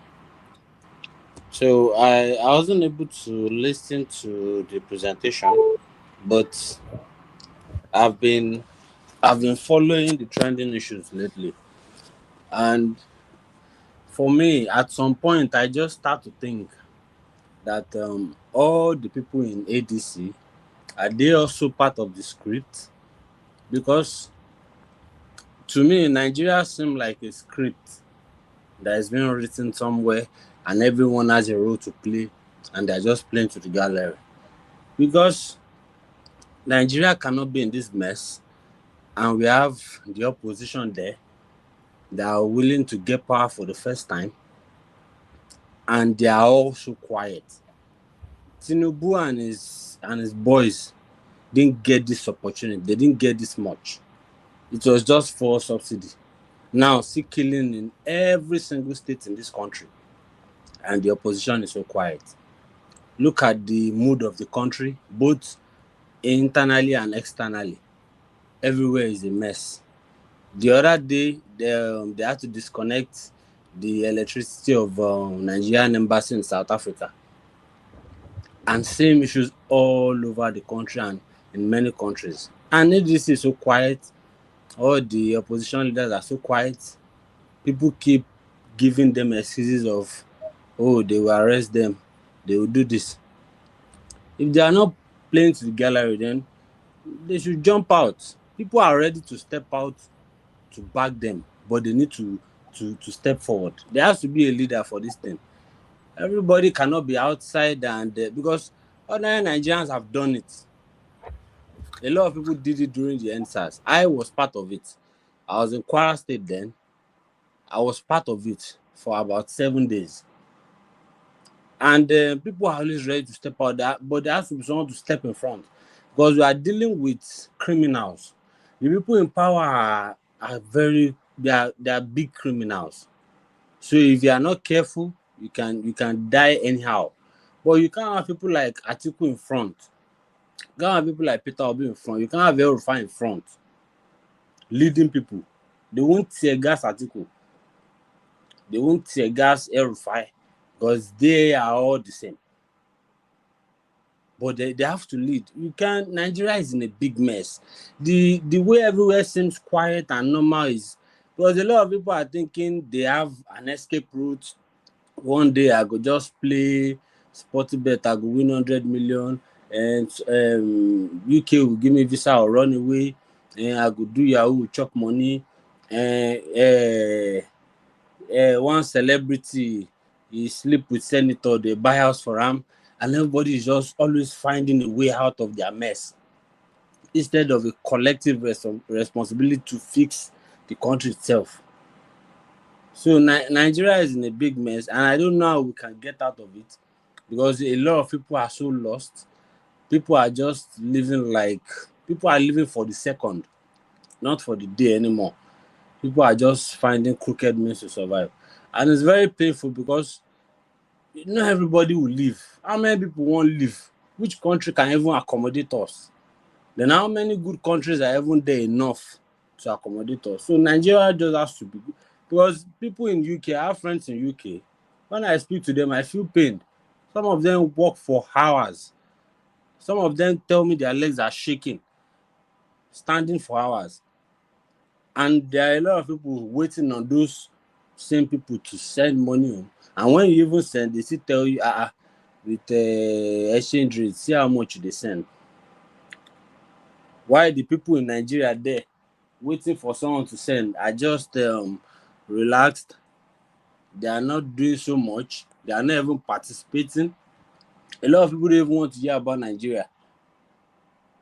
And Nigeria is just a mess. And I don't know how else to put it, but for everyone on the panel, I appreciate you, because coming out every day, it's a very strong thing to do. Very, very strong thing. Because mentally, Nigeria will mess up your head. But again, somehow I can give a little bit of chance to Nigerians, because if you're in the dark, you won't know what light is. So I think many Nigerians are in the dark. They don't know what a good country means. They don't know what good life means. So they just feel it's all about, make I just see 1, 2, 3 bedroom rent, make I paint them, put POP, find one small Corolla, Big Daddy, make I dey do gbagba for town. I think that's what people say as good life. So people don't even know what good life is. People don't know what it means to sleep with your 2 eyes closed and relaxed. People don't know what it means to travel for 4, 5 hours without any panic. So I think people outside will feel more pain, because when you see good things and you are looking at your own country and you are seeing mess everywhere, compared to a Nigerian who has not been to Benin Republic. Benin Republic is a very organized country. Ghana as well. I was outside today. I looked at everywhere. I felt like just disappearing, because everywhere was so rowdy. Police were there. Police were just collecting money. Last month, people just collecting money from their doubtful drivers and all. People are not following rules. The human beings too. Everyone is just, it's just mess everywhere, and I don't know how else to describe it. But I think speaking still helps, because at some point there were not many channels like this that people come out to talk. So I think the channels available now are giving more awareness to people to want to vote. And the least you can do again is maybe tell people to get their PVCs and just pay more attention to the political scene and see Thank you. how we can help. But Thank people you, like brother. Peter Obi and the likes, they really have to step forward. All this cowardice attitude, it won't help. Thank you very much, Mr. Harris. All right. Today, me I not go give submission. I will just listen because my hold is sweet for inside. I not go talk. I promise when I say today, I not go talk. I will listen. Thank you very much, my brother. Deteju. Thank you. Those of you that have given submission. Let's move on to the next person. But I tell you, Um, God will bless you. God will bless you well, well. you know, thank you. Give us a mandate. Are you there? Well, thank you very much. Can you hear me, sir? Thank you, my brother. Yes. Good evening to you. Talk to us. Good evening to you, sir. Thank you very much. I greet everybody. All protocols duly observed. Mommy Diaspora, I greet you. Thank you very much for all that you do. Honestly, when you look at the issue of Nigeria, sometimes you ask yourself, is the country going forward or is going backward? Is there going to be a solution or is going to be a problem all through? Is there going to be a savior or everybody just die without the country being redeemed? I usually tell people that although it takes America 200 100 years or above to build this country today, but Nigeria cannot go in the same route, because you can learn from what other countries have done and then you can do your own. And I was listening to Mr. Alex earlier. Wonderful and great submission. Now, the question you ask yourself here is that the people that actually want to become the president, do they truly have vision? Martin Luther King Jr. said, I have a dream. I have a dream. And because he had a dream, he chose to die for that dream. Mother Teresa had a dream.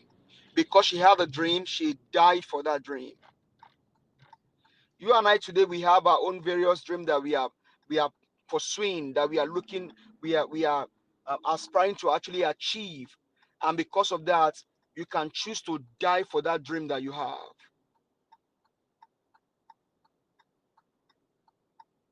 Mandela had a dream. He spent several years in prison. Obama had a dream. He followed Bill Clinton and then became one of the best presidents America ever produced. You have your opinion about him. I don't care what you choose to say. Abraham Lincoln has a dream. He fought with sickness. He lost his wife. He had a nervous breakdown. Several times he ran for Senate. He failed. But he said, I will keep on trying. One day my chance will come. And someday Abraham Lincoln's chance came and he became the president, one of the best presidents that this country ever produced. My question to Mr. Peter Gregory Obi is that, do you truly have a dream? Do you truly have a dream? And going back to what Alex said earlier, charisma alone is not enough.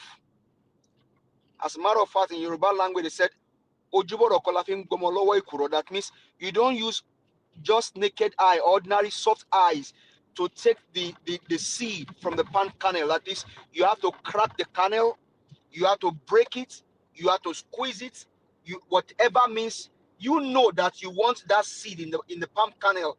You're going to do everything in your power to take that seed from the palm kernel. If it warrants you bringing a sledgehammer, if it warrants you bringing whatever means, you just have your goal, your agenda, your aim is to get the seed in that palm kernel. So whatever means you use in getting that palm kernel, people don't care. All they want is give me the seed.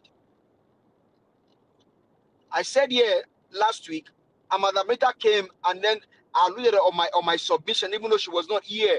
Mr. Peter Obi has a movement, but he's not making use of the movement, and that's the saddest part of this whole thing. And I said here, just to what Black Panther said earlier, I said in the obedient movement, there are not only youth. Pa Ayuade Banjo was he was an obedient.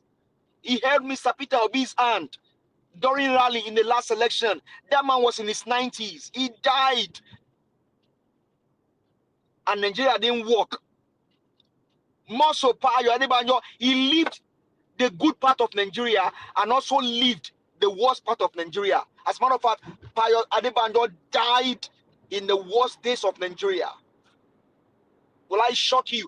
In the days of Payo Adebanjo, in their own era, once you finish school, a pojo is waiting for you. Free pojo. Government will pay for it. That's what you call your 504, 505. Is waiting for you. Already brand new chassis is waiting for you.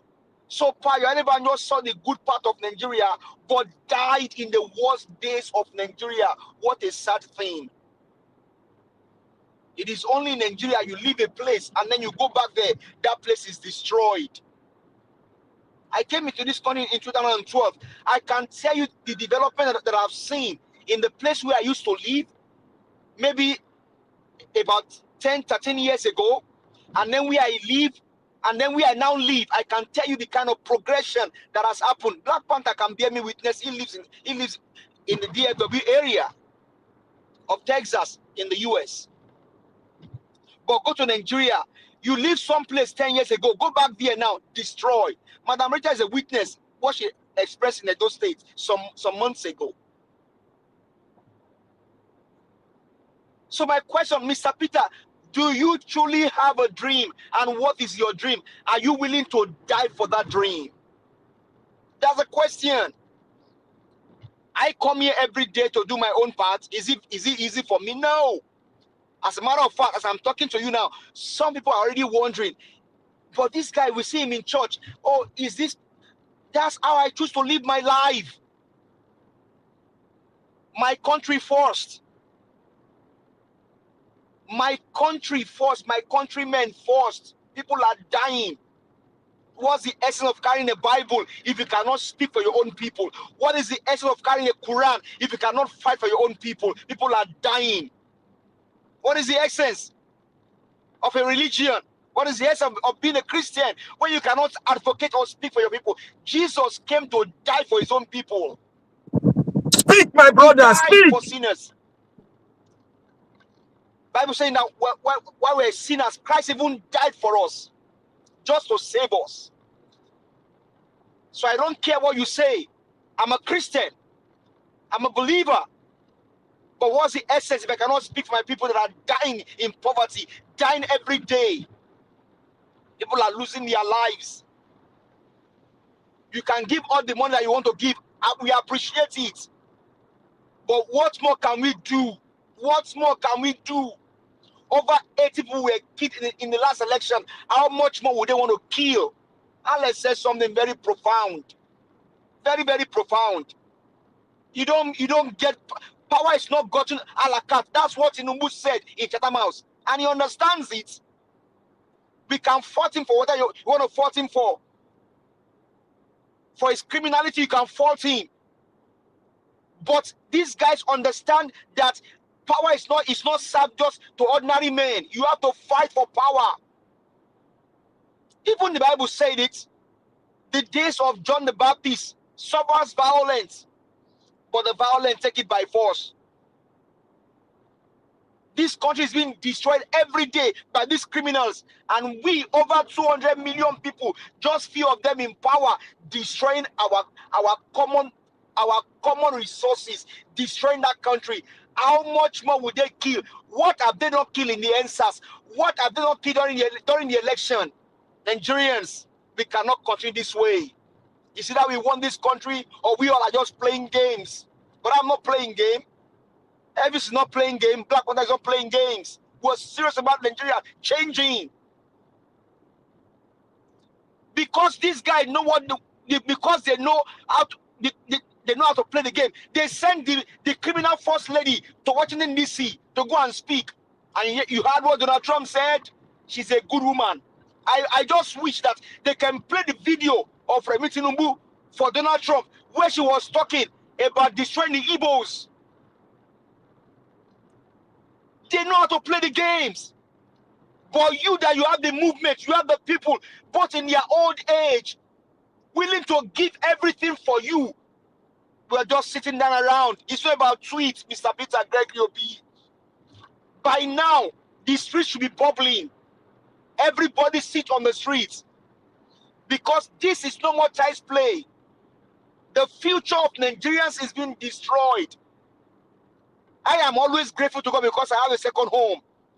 But my siblings are back in Nigeria. My father is there. My mother is there. I have families back there. I have investment there. And that's why I speak every day. You know what it takes to make money in the US? You know what it takes to make money in the UK? Nigerians, let's arise. And that's why Mr. Jonathan, he said, and I quote, he said, I do not believe in Atiku. I don't even believe in Peter Gregory Obi. The next election is in the hand of Nigerians, whether you allow these criminals to steal it or not. Nigerians, I beg of you, these guys don't care. And if you truly want power, you have to be in the front line. Mandela went for it. And that's why I ask, do you truly have a dream? Your dream must be bigger than you, Mr. Peter Gregory Obi. All the Nigerians want is that just say something. You want to be the president? Is this how it's gonna change? No. People die for this country. The man that sits in the White House over here in the US, challenge him as a Republican. That will end your career. Challenge Donald Trump. Your career is gone. Because what? He has a movement called MAGA. And you have a movement called Obedience, and we are just wasting away. Tanko is just playing to the gallery. You can, man, this is so sad. And now these guys are going to play the same game they played in the last election, and we're going to allow it. Nigerians, wake up. And I beg the pastors, what is happening to Nigerians? I just pray for you. It doesn't happen to you. The killings in Kwara, the killings all over the places, little by little, that is how it will continue to happen. Speak up. Speak up and speak for your people. Enough of this wickedness. Enough of this criminality. Enough. No country is built this way. No country is built this way. The service, thank you very much for all that you do. Parents, I greet you all. Thank you very much. Mr. Peter Gregory Obi, I challenge you. Do something. We cannot continue like this. Like Alex said, some people are willing to fight for you. If you don't believe it, it happened in the last election. They stabbed the lady in the face. People fight, we have fight because of him, Mr. Peter Obi. Those 88 people that fight. A 19-year-old boy fight himself because of him, Mr. Peter Obi. Yes! That 19 years old boy in Plateau killed himself because of him, Mr. Peter Obi. Mr. Elvis, thank you very much. I hear the mic. All right. Give us a Monday. Thanks for your submission. God bless you, my brother. I appreciate you. Isaac, to be honest, if I were you and the kind of comments sometimes you leave, if I were you, it's better you just stay silent. You know why? Because people that have worked so hard, extremely hard for Peter Obi, when they read your comments, they will lose hope. They will lose interest.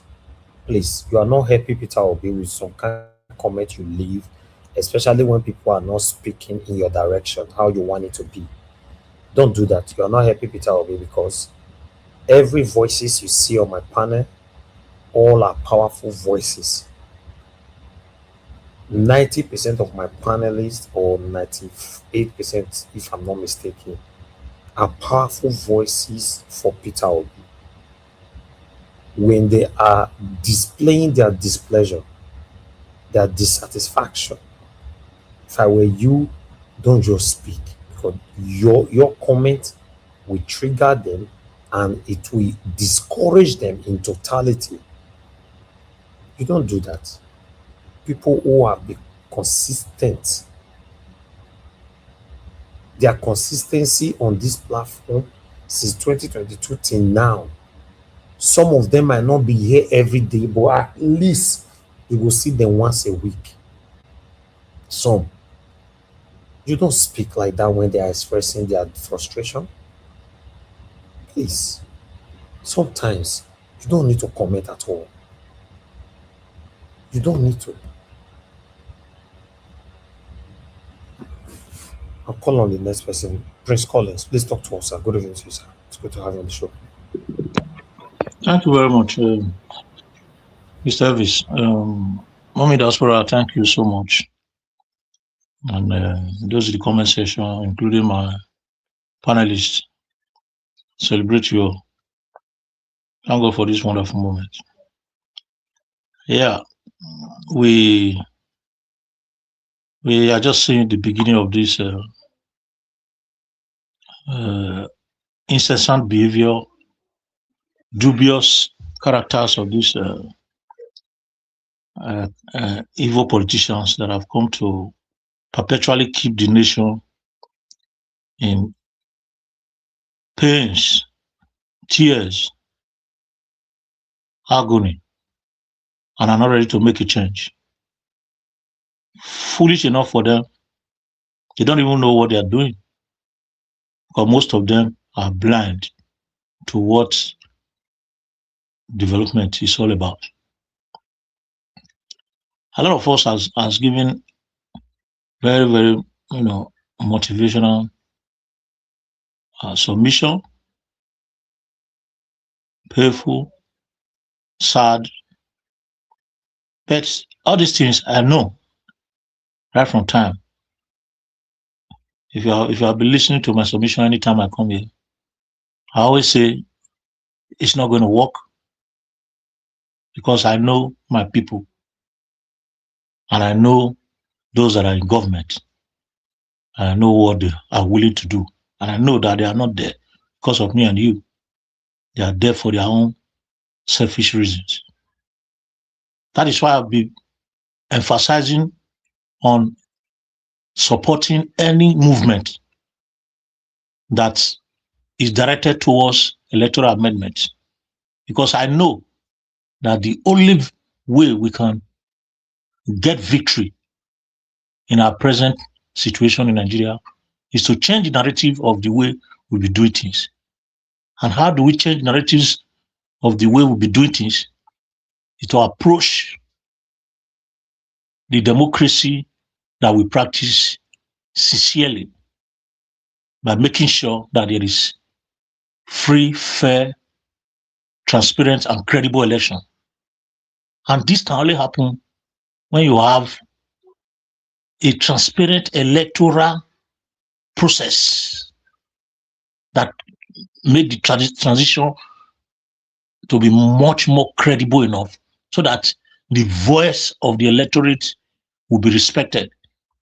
The first aspect of democracy and the most powerful part of democracy in the three dimensions of the government of the people, by the people, and for the people is the people. And these people are the electorate, not those that are in power. The power of the electorate is stronger than that of the president, is stronger than that of the governors, is stronger than that of the legislatures, is stronger than that of the judiciary, because democracy is people-centered. And until we realize that, we are going nowhere. Now, this is what these Nigeria evil politicians has done to make sure that the people are in perpetual darkness. First, they have weaponized poverty against the people so that they can collect peanuts anytime they call on them. When it comes to election, they call on them, they give the peanuts. They'll collect it because they have no option, because they are hungry. They are poor. Then, knowing that power, or rather what we refer to as electricity, or what we refer to as energy, is a mix of information and awareness. Knowing that power creates wealth. Knowing that this same energy creates potentials and empower people, they withdraw it from the people. And through this source, the people can never be informed. I can imagine certain people saying that the people should rise. Rise for what? Is it what they are not informed of? If you go to 75% of Nigeria space right now,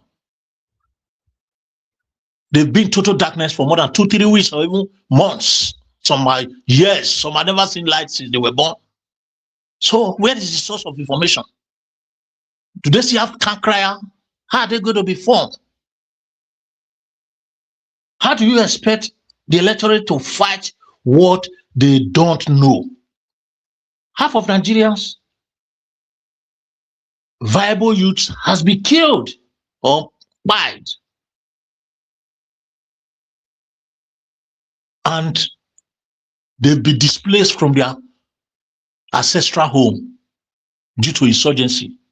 How do you expect such person to rise up and fight when he's struggling to breathe, just to breathe and survive the day? These are the weapons they've used against the people, and it's called the weapons of warfare. The electorate don't even know what to do. God brought social media, and the electorate resorted to social media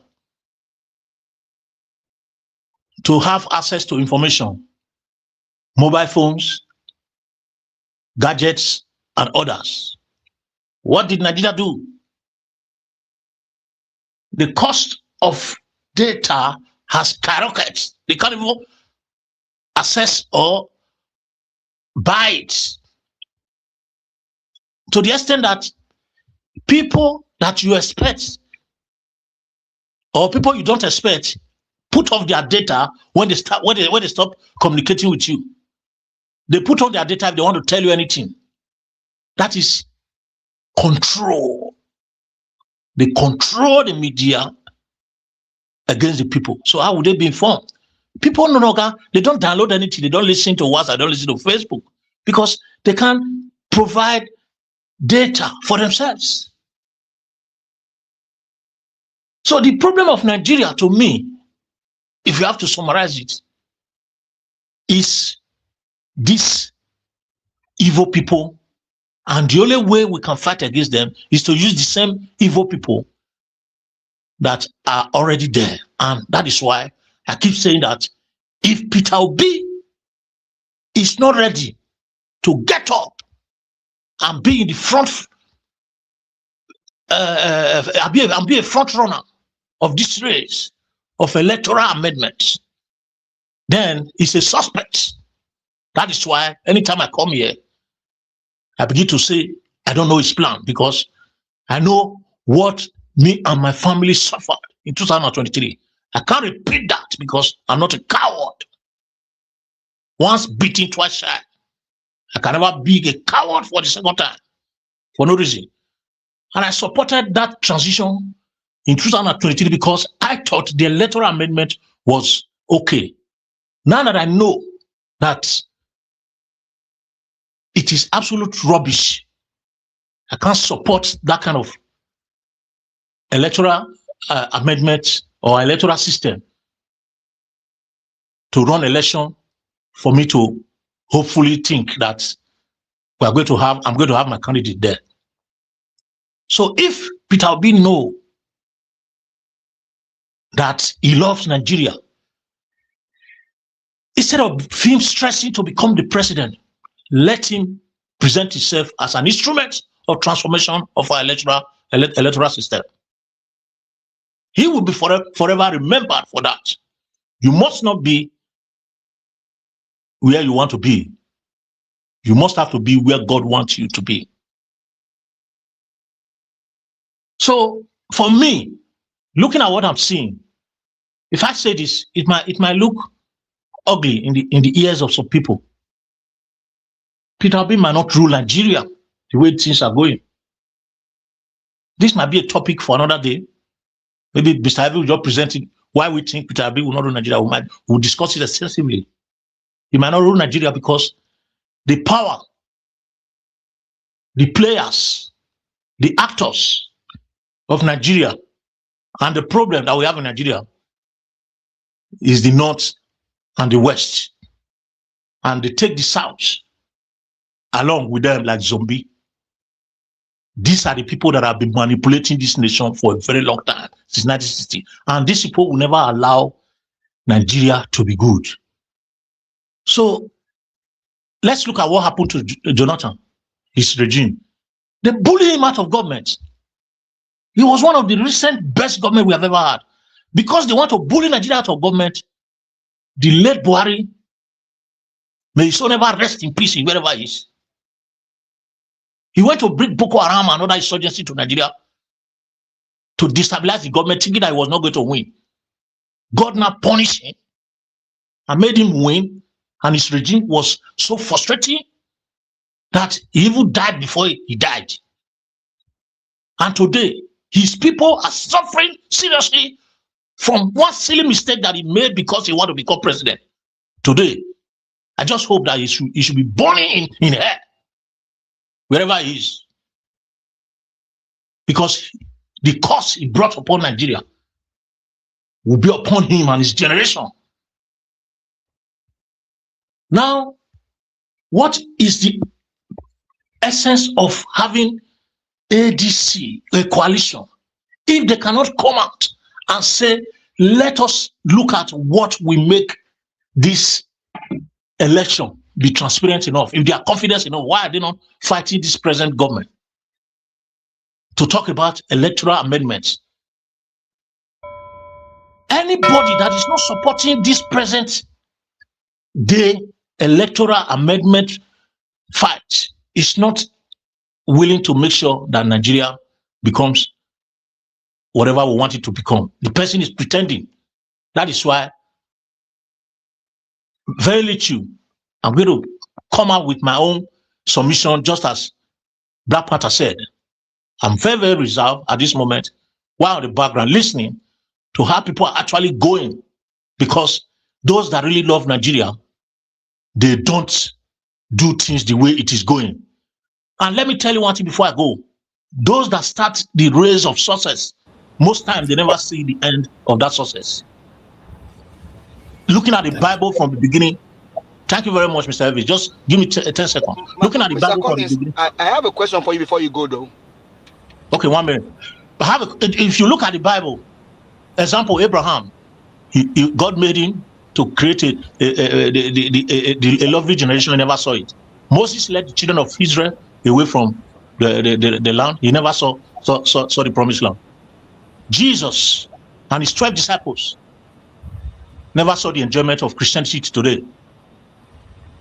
Martin Luther King, that predicted that he had a dream, never saw Obama while he became a president in the White House. All right. Thank you very much, Mr. Elvis. I appreciate you. That's the way it is. Go ahead. What's your question? Yeah. My question to you would just be on the fact that based on what you have said now, most of us are alluding to. If it was, so what do you think that the opposition should have done by now? The opposition right now, if they actually love Nigeria and they want to pull us out of where we are, they should be fighting before election. They should make sure that electoral amendment is done. They should come out and make sure that they are out there. Let everybody stand behind them and support them for that change. Otherwise, they are the same people like the evil ones. Thank you. Thank you very much, Bruce Collins. God bless you, sir. Guys, CBD, please talk to us, sir. Good evening to you. Yes, good evening, everyone. Greetings to the listeners from the diaspora, the activists. Good evening. Yes, Mr. Collins spoke very important things. The one I picked so much was about information, and that is part of the thing I had in mind to also talk about. And the only thing I'll add is, of course, information must first prepare the grounds for things like major protests. I agree 100% that that one I support, that we need Peter Obi, especially because that is the true opposition that we are counting on. We need someone like him to lead protests. That one I 100%, we need him to call for it. I know maybe he might be wary of the fact that he doesn't want anybody's blood to be on his hands or something like that. But unfortunately, that is how the world is. When there is a large protest like that, there might be some few, mishaps. But if people are sensitized enough, then a lot of things will not go wrong. So we need him to call for the statements that we read here yesterday. All that is very good. I'm sure we still speak more. We go for the news, the press conferences and all. But we need also those calling for protest, if not for anything, just to fulfill all righteousness, because there are people that will, especially the people for different reasons. There are genuine people who truly like him, who want him to do that, and there are people that will want to use it to play games. There are also fake obedience. But you should just say it and say we need our people. Everybody, let us engage in peaceful protests and let's move. But there's a very high chance that most of those protests, a lot of hoodlums. We've seen it several times. We should not forget the country we are talking about. We should not forget that we saw dropping thugs with SUVs. Dropping, what happened during that? Is it during the NSAS period when the youths are? They're dropping thugs in different locations, and some people were recording to cause chaos among all those protests. And what ended it? A lot of people was injured. The protest was derailed. So there are a lot of things going on. It's the same country where people come out to protest. You see the paid protesters on the other side shouting the opposite thing. They did that recently in Abuja. It's the same country where we have this American brother that went to, is it Yelewata, that place where Christians and people are being removed from their homes, being massacred. And I checked Twitter. Sometimes I feel like I also encourage some of us. Sometimes maybe if we are not doing so, sometimes we also go to we just to observe what is going on. I see. Of course, there are paid bots. There are people that are that's their work. They're to go there and post to attack Peter Obi or to talk about ethnic politics or just to say Igbo people, Yoruba. There are people to just cause confusion. They are there paid, but we can't also lie to ourselves that there are real people that the seed of tribalism and that has been sown in them is making them think that they have to come and fight anything that stands for Peter Obi. And we have seen it the other day, Mr. Nanjawa said here how he saw a post on Instagram, and when he checked the profiles of the people that were attacking Peter Obi, they were all from one side of the country. So it is a real thing. It is going on. So what we need to do first is that when we realize that we have this problem, we need to talk about what our brother was mentioning, information.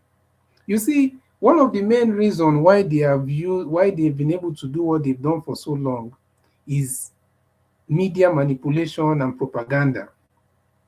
Propaganda is very strong. Information, even someone was talking about Trump here and MAGA and all that. Everybody in America can still say it right now that Trump got in with the help of independent media and social media, going on podcasts. You see this kind of program we're having here, something like that in the US, Trump would go and they will interview him. Trump went to Joe Rogan. Trump went to so many podcasts. Some people even believe that Joe Rogan podcast was the main catalyst. So you need to understand the power of information. Once we prepare the minds of Mr. CBD. Yes. Do you know that as soon as they inaugurate him in his second term, all of those small media outlets were recognized in the newsroom, in the White House briefing. All of those small medias, we are given a frontline seat. Frontline seat. Exactly. Thank you so much for that. And that is the truth. We must understand. That's why I was trying to say something that passion is very good. I understand. Even me, I can be very passionate, but we need to also look at the things that are really working. Because anger alone is very important to be angry. It's very important to be passionate. But we need to also, if that alone can solve the problem, we will not be still here talking what we are talking. So we need to consider every side of this thing. So, like the brother mentioned, a lot of people don't even have access to information.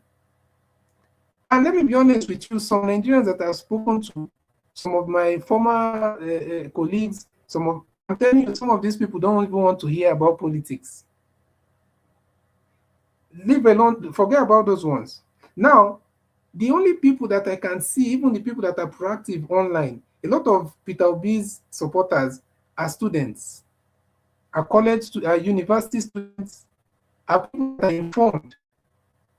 I'm telling you, the other people just hear, they say, yes, they hear, but they are they are not passionate about it. So we need to understand that information must first get to people, if not, Peter Obi will come out and call for protest. You will see maybe 200. You will see, if you see 200 people, in fact, you have seen a crowd.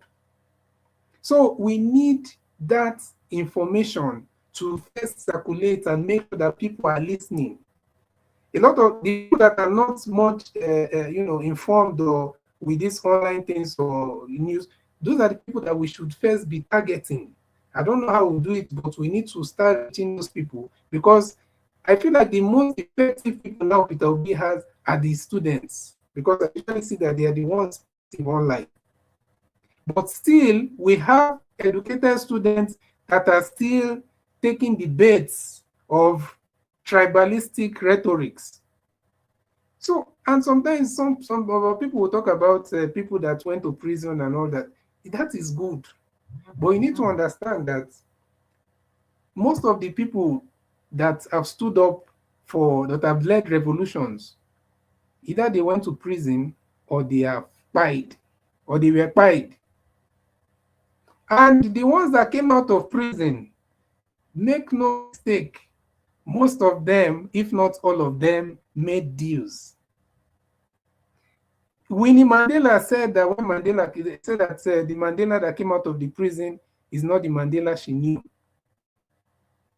Now, Mandela is a great man, undoubtedly. But do you think he came out the way he went in? How is it possible? So the idea doesn't mean that he didn't do anything good for his people after he came out. He did a lot of good. But he marched into that stadium where they announced the peace and the reconciliation, all of that. That stadium where they were doing their Springbok, that their national sports event, with that white president, that the two of them held hands and walked into that place. You need to understand that this is how the thing works. Even the Trump that we're talking about, even in the MAGA, some of his people are saying that some of his people now are saying that it's like he made deals with some power brokers for him to be able to enter there again, despite all the things he did. So my recommendation, or what I'm seeing, is that as much as we are angry, Peter Obi needs to make deals. Of course, he should not compromise on the foundation of what he stands for, but he needs to make some deals with some people. That is the only way. If you want him to go to prison, that is not the solution. Unless you want him to go and buy, then that's one he will say. But if you want him to be president in this world that we are living now, the power that is not served a la carte, that Tinubu said, is not only about violence and grabbing. That Okay, thank you. That is part of it. Everybody knows that Tinubu also made deals. All Everybody right. knows that. Okay, CBD, can you hear me? Yeah, thank you. Sorry. I've been there since, and you hear my voice, you still did not stop. Please, thank you. Thank you for your submission. Mr. Odowa, please talk to us. Good evening to you. Good evening, Mr. Najawash. Happy weekend. Good evening, Mommy Diaspora. Thank you, ma'am. God bless you for your good work. Happy weekend. Good evening, commenters, listeners, and viewers, and the passerby. Happy weekend to all. Good evening, everyone in the panel. Thank you all for your view and your submission. Happy weekend. Well, according to Edo parable or proverb, said, Aminogwanawa Aido, meaning that if there is someone speaking on your behalf, you don't need to trouble yourself on exactly what you're supposed to say because the person is saying it. You see, this is a platform I will always say that Peter Obi need to come out, or not only Peter Obi, and Nigeria need to do this, do that. That is why I love Sowore. Here, people will condemn Sowore. See the protest he called for now. It is only two. It is 3. But now people now see that action is needed. People now know that Sowore, they are paying him. They are not paying him. But now they are saying, okay, if it is not doing it, why did he not come and protest now? This is the same people who are mocking him that when you call for protest, you only have 2 or have 3. So when you call for protest for the life of people, things that will benefit them, when they refuse to join you protest, only you protesting every day, they shot him, they go to prison, and they said they are faking his prison. Then, when he did not come out, they are still saying why he did not come out. So,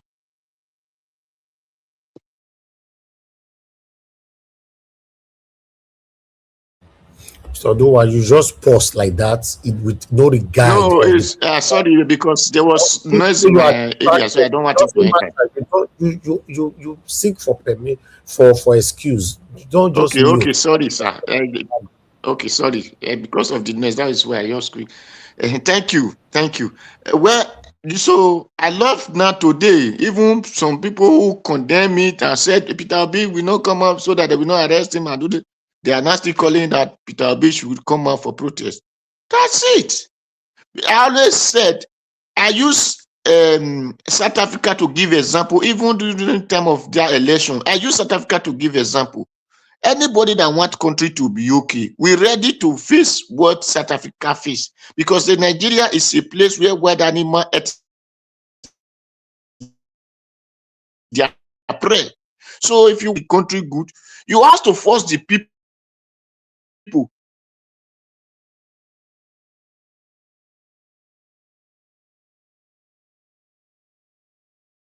Okay, your network is bad. There is no option. Your network is very Can you hear bad, me? Mr. Odua. Now we can hear you. Go ahead. Okay. So the people that form APC, they are the same people of PDP. They are still the same people of this ADC or whatever.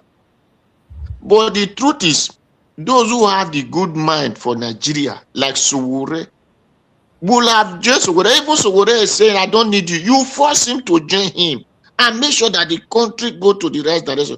The other day, I said, Peter Obi need to lead a protest to this House of Assembly, Senate, before this election. They say, no, don't worry. They just want to pass it now. So they are pass it now. Why are they not worried? Why are they not saying they should take protest? Since they are pass it, nobody need to take protest to them, or nobody even need to write them a letter. Okay, he's not even taking protest. It's up him. He should organize like him. Falana. I use this top people. Then they begin to say, no, those lawyers, they are advocates, they are this, they don't need, so that they will not use one thing and another to hold them. When you bring out this sound straight suggestion, people will condemn it. Now, Peter Obi don't want to be arrested. If you want to be a president, be arrested. Know the reason they arrest you. If you lead a genuine protest, nobody will. I use myself to give example here. Italy mobilized us. That is why we have life here. Italian people, even those people that we call Morocco smoker, are the one mobilized people here to do protests. That is how today we have life. When we go to Belgium, I told you, I always said it, the 2 dogs that they brought out in Belgium. If it is Nigeria, they will release that dog. But if it is Nigeria, they release such dog, that dog will become pepper soup. Then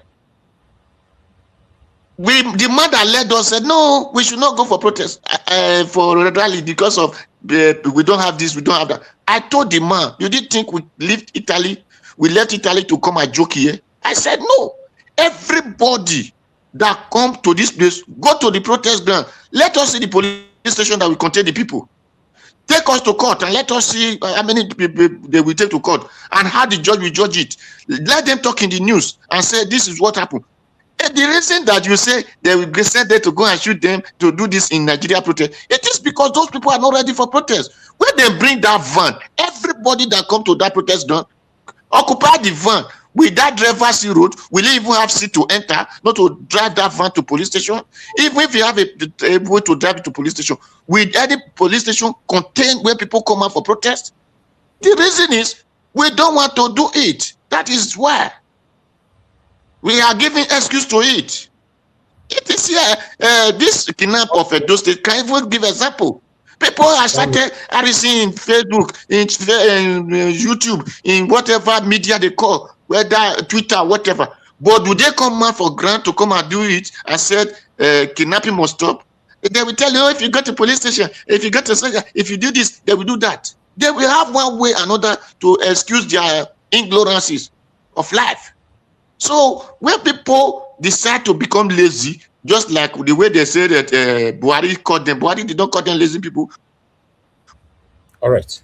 But they decide to give them. Thank you.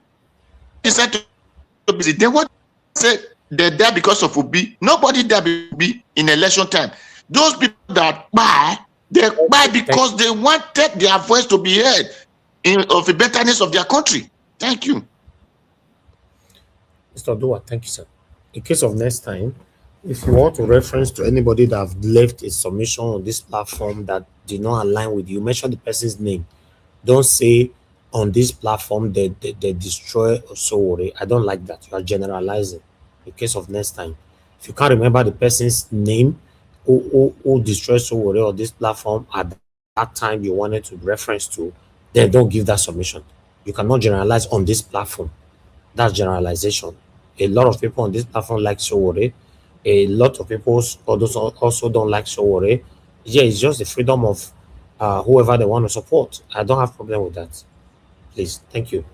Madam Patricia, thank you very much. We wanted to give final submission now, but you just coming in. I'll give you only 5 minutes. Good evening to you, ma'am. Oh, good evening, Mr. Elvis. Thank you for all you do. I just came in now, so yes, that's why I decided to lend my voice. Mommy Diaspora, good evening to you. Thank you again and again and again for all that you do. Please like and share. You know, the laborer is worthy of his wages. Yes, super chat, Mr. Ellis, very, very important. So I want to thank everyone that have already given their submission before. Black Panther, Mr. Louis, Mr. Dua, NZBD, give us a mandate. And then, of course, Mr. Alex, I heard him. Yeah, I heard him. His submission was brilliant, was really, really, yeah. Yeah, also in the same is I'm with him in that. It's the same way, the same thought pattern. Yes. I should come and so also clarify certain submission that were given. Like Madam Deborah was saying Nigerians are not ready and that it's Nigerians that should fight the fight. I disagree with that. I disagree 100%. And then NZBD said that what did he say again? That that they don't have Nigeria doesn't have information. Quote me right this time, please. Yes, I'm quoting. Yeah, I quoted you right before the other time too. I did. So don't. That's a big lie. That's a big lie. It's not a lie. It's not a lie, Mr. Elvis. Please, you have to bring that this thing. Yes. So please, let me talk. He said that Nigeria doesn't have information. How would they get the information and this and that? I want to ask. During SARS, when they went to protest, how did they get the information?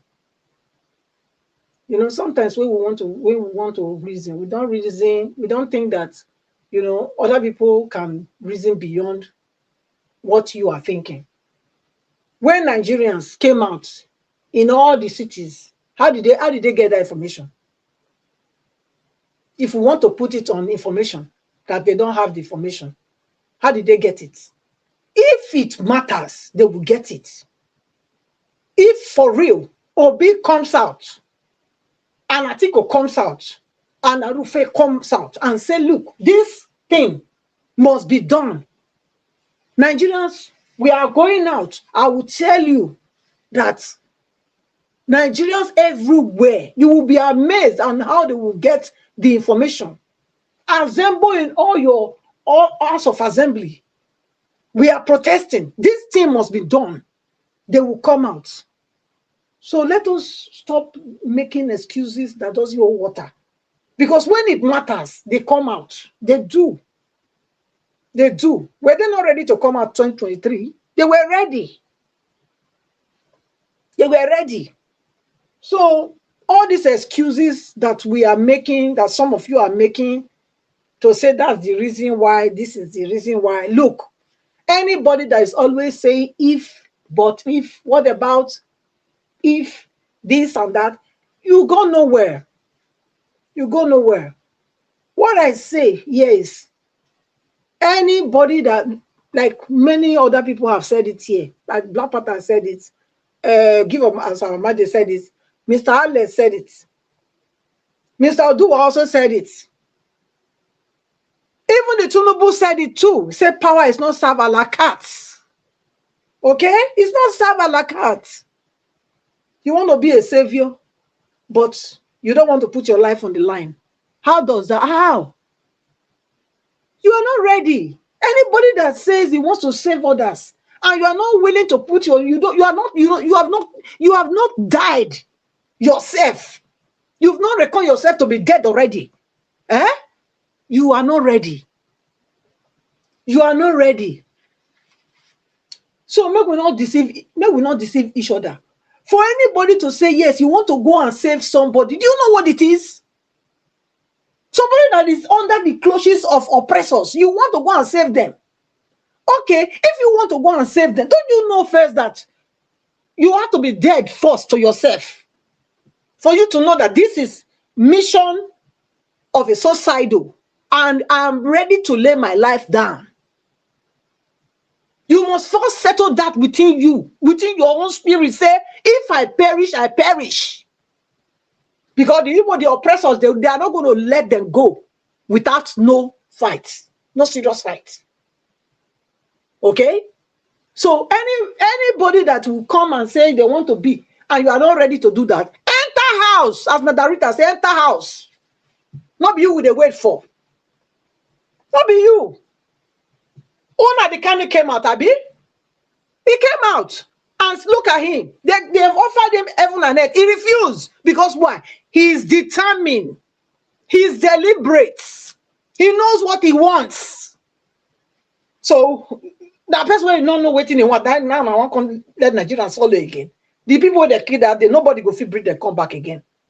So please, if anybody, now why they say they make excuse stuff. Now they get problem. Now they set Nigeria back. Now.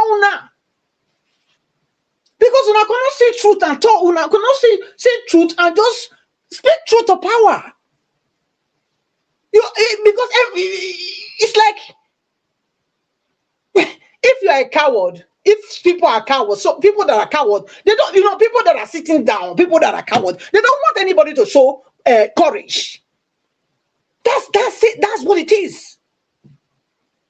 People that are cowards, they don't like others to show that they are bold and they are courageous. They want to put them in that same basket of cowardice. People that are coward. So Nigerians are ready when the people that say they want to save them are ready. Stay in front and see whether Nigerians will not follow. So, Mr. Ives, I'll leave on there. So Nigerians are ready. Okay? Thank you. All right. Please. When it gets to your final submission, you will say what you wanted to say. Please. I don't have time for moving left or right today. Everybody, keep what you want to say. When I call you for 2 minutes, you pass it. We are having our final submission. Prince Collins, the way it is on the table, I'm calling it like that. Your 2 minutes starts now, sir. Thank you. ECBD, you are the next.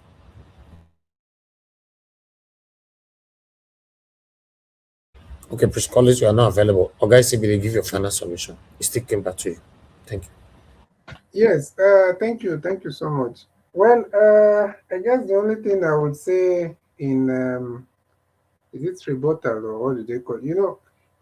Nobody. I never said that Nigerians in general does not have information.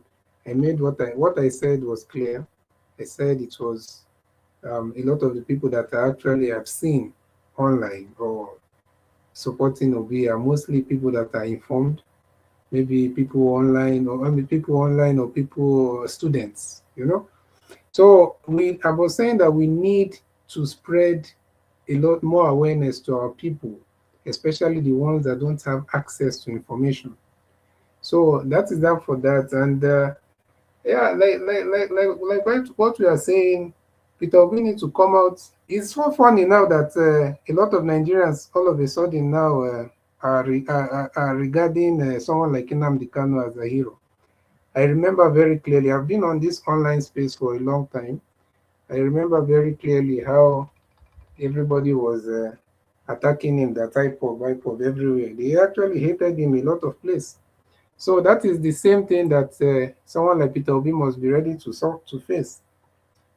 So I think we shouldn't be waiting until people are imprisoned or fined before we now say that we recognize what they are doing or we are now supporting them. So that's basically it. There's nothing much to say. I support that Peter Obi called for more, protests. That's one I support. Exactly. Thank you, guys, every day. Thank you, sir. So, do your 2 minutes. Okay, thank you, Mr. Jawosh. Thank you very much. Well, people said that the boy that the video he played, I love what he said. Peter Obi should come out and speak to people. And the ADC, if really they want a position, they should take the charge.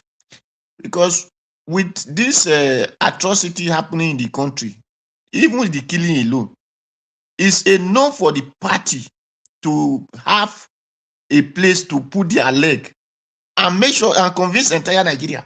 But the worst part is you don't hear them talk about it. The only thing they cannot go and do and say they pay them, visit, donate money to them. No, come on, that's supposed to lead to a protest. That alone, up to lead all this party to protest. That's how what Tinubu used to campaign. Their APC used to fight against PDP. But we don't have opposition. We don't even have people who care about Nigerians, who care about the country. They must say it in their mouth, but their heart is different. If not, there are many things that they will have used, hold in their hand, and make sure bring the entire Nigeria out. All right, thank you. Mr. Odua. Thanks for coming in today. All our submission is very, very important. Whether some agree, some disagree, at least it's a submission. Give us, Amanda, your 2 minutes, sir. Okay, Madam Pacha, we're back to you again, your 2 minutes. Okay, thank you again. The young man that you played, the American that went to Guatemala, be waiting, they call that place. Yes, it's a shame that his page that Nigerians went there to be insulting him.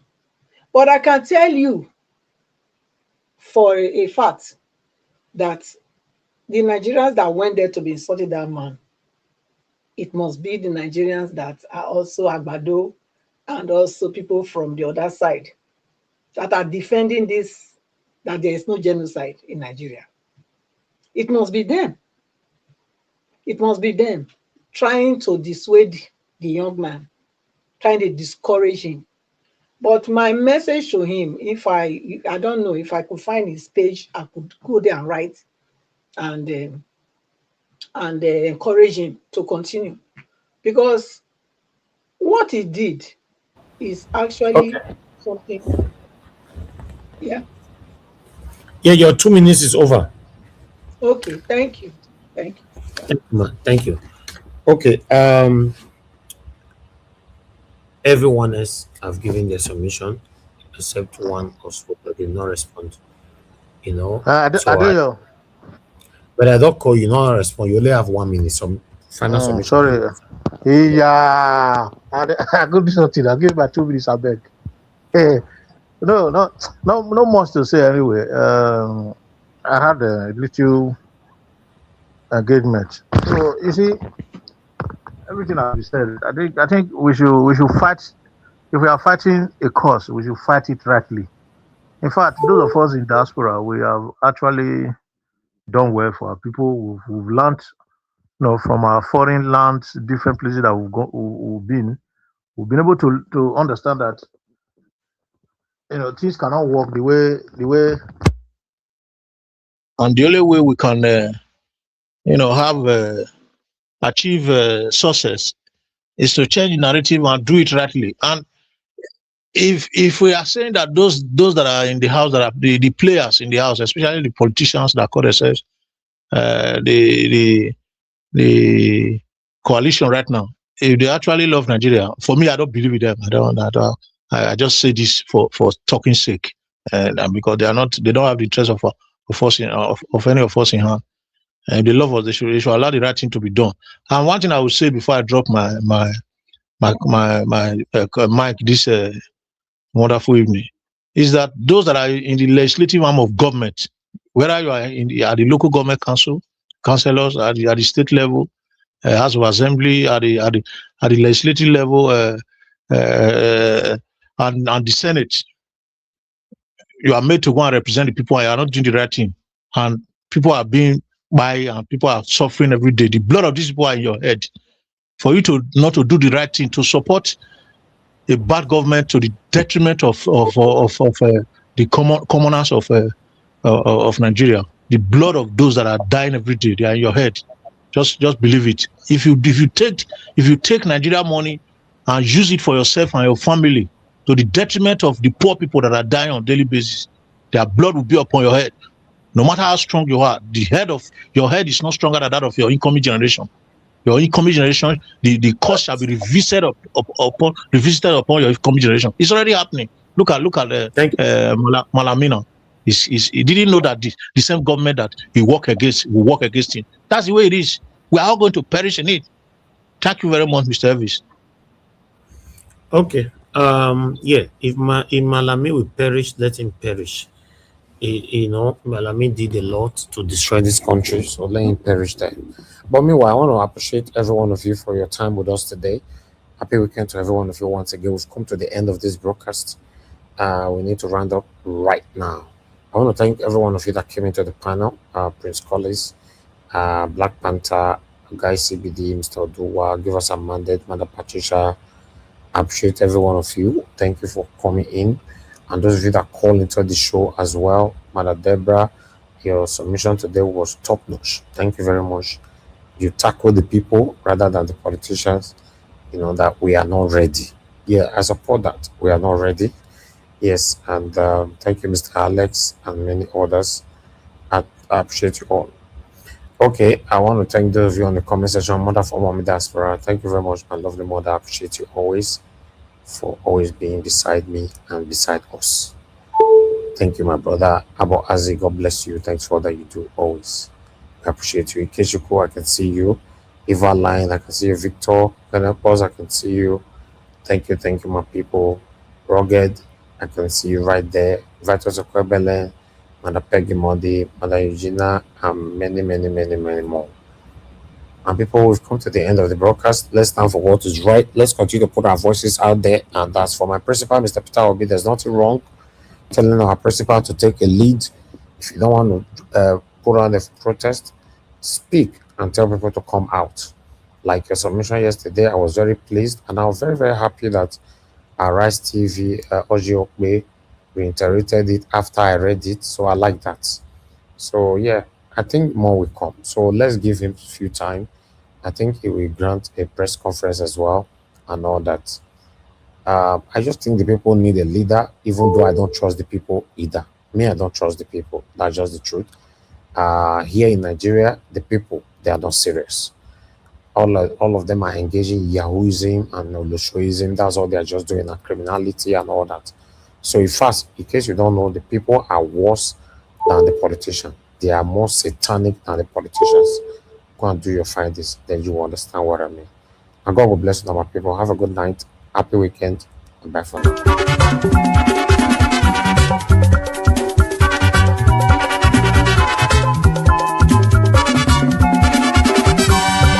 This is what we are living in this world, all of us today in motion. Everybody there in motion. Moving to our various stations. As we there in motion, make we do good to ourselves, yo. Make we do good to our neighbor. Before we reach our station, every walk gets paid. Every walk gets paid. We're gonna go to work good. Nobody walk good. Every walk gets paid. We're gonna go to work good. Nobody walk good. I make a fear my God. We're gonna go to work good. Nobody walk good. I make a fear my maker. We're gonna go to work good. Nobody walk good.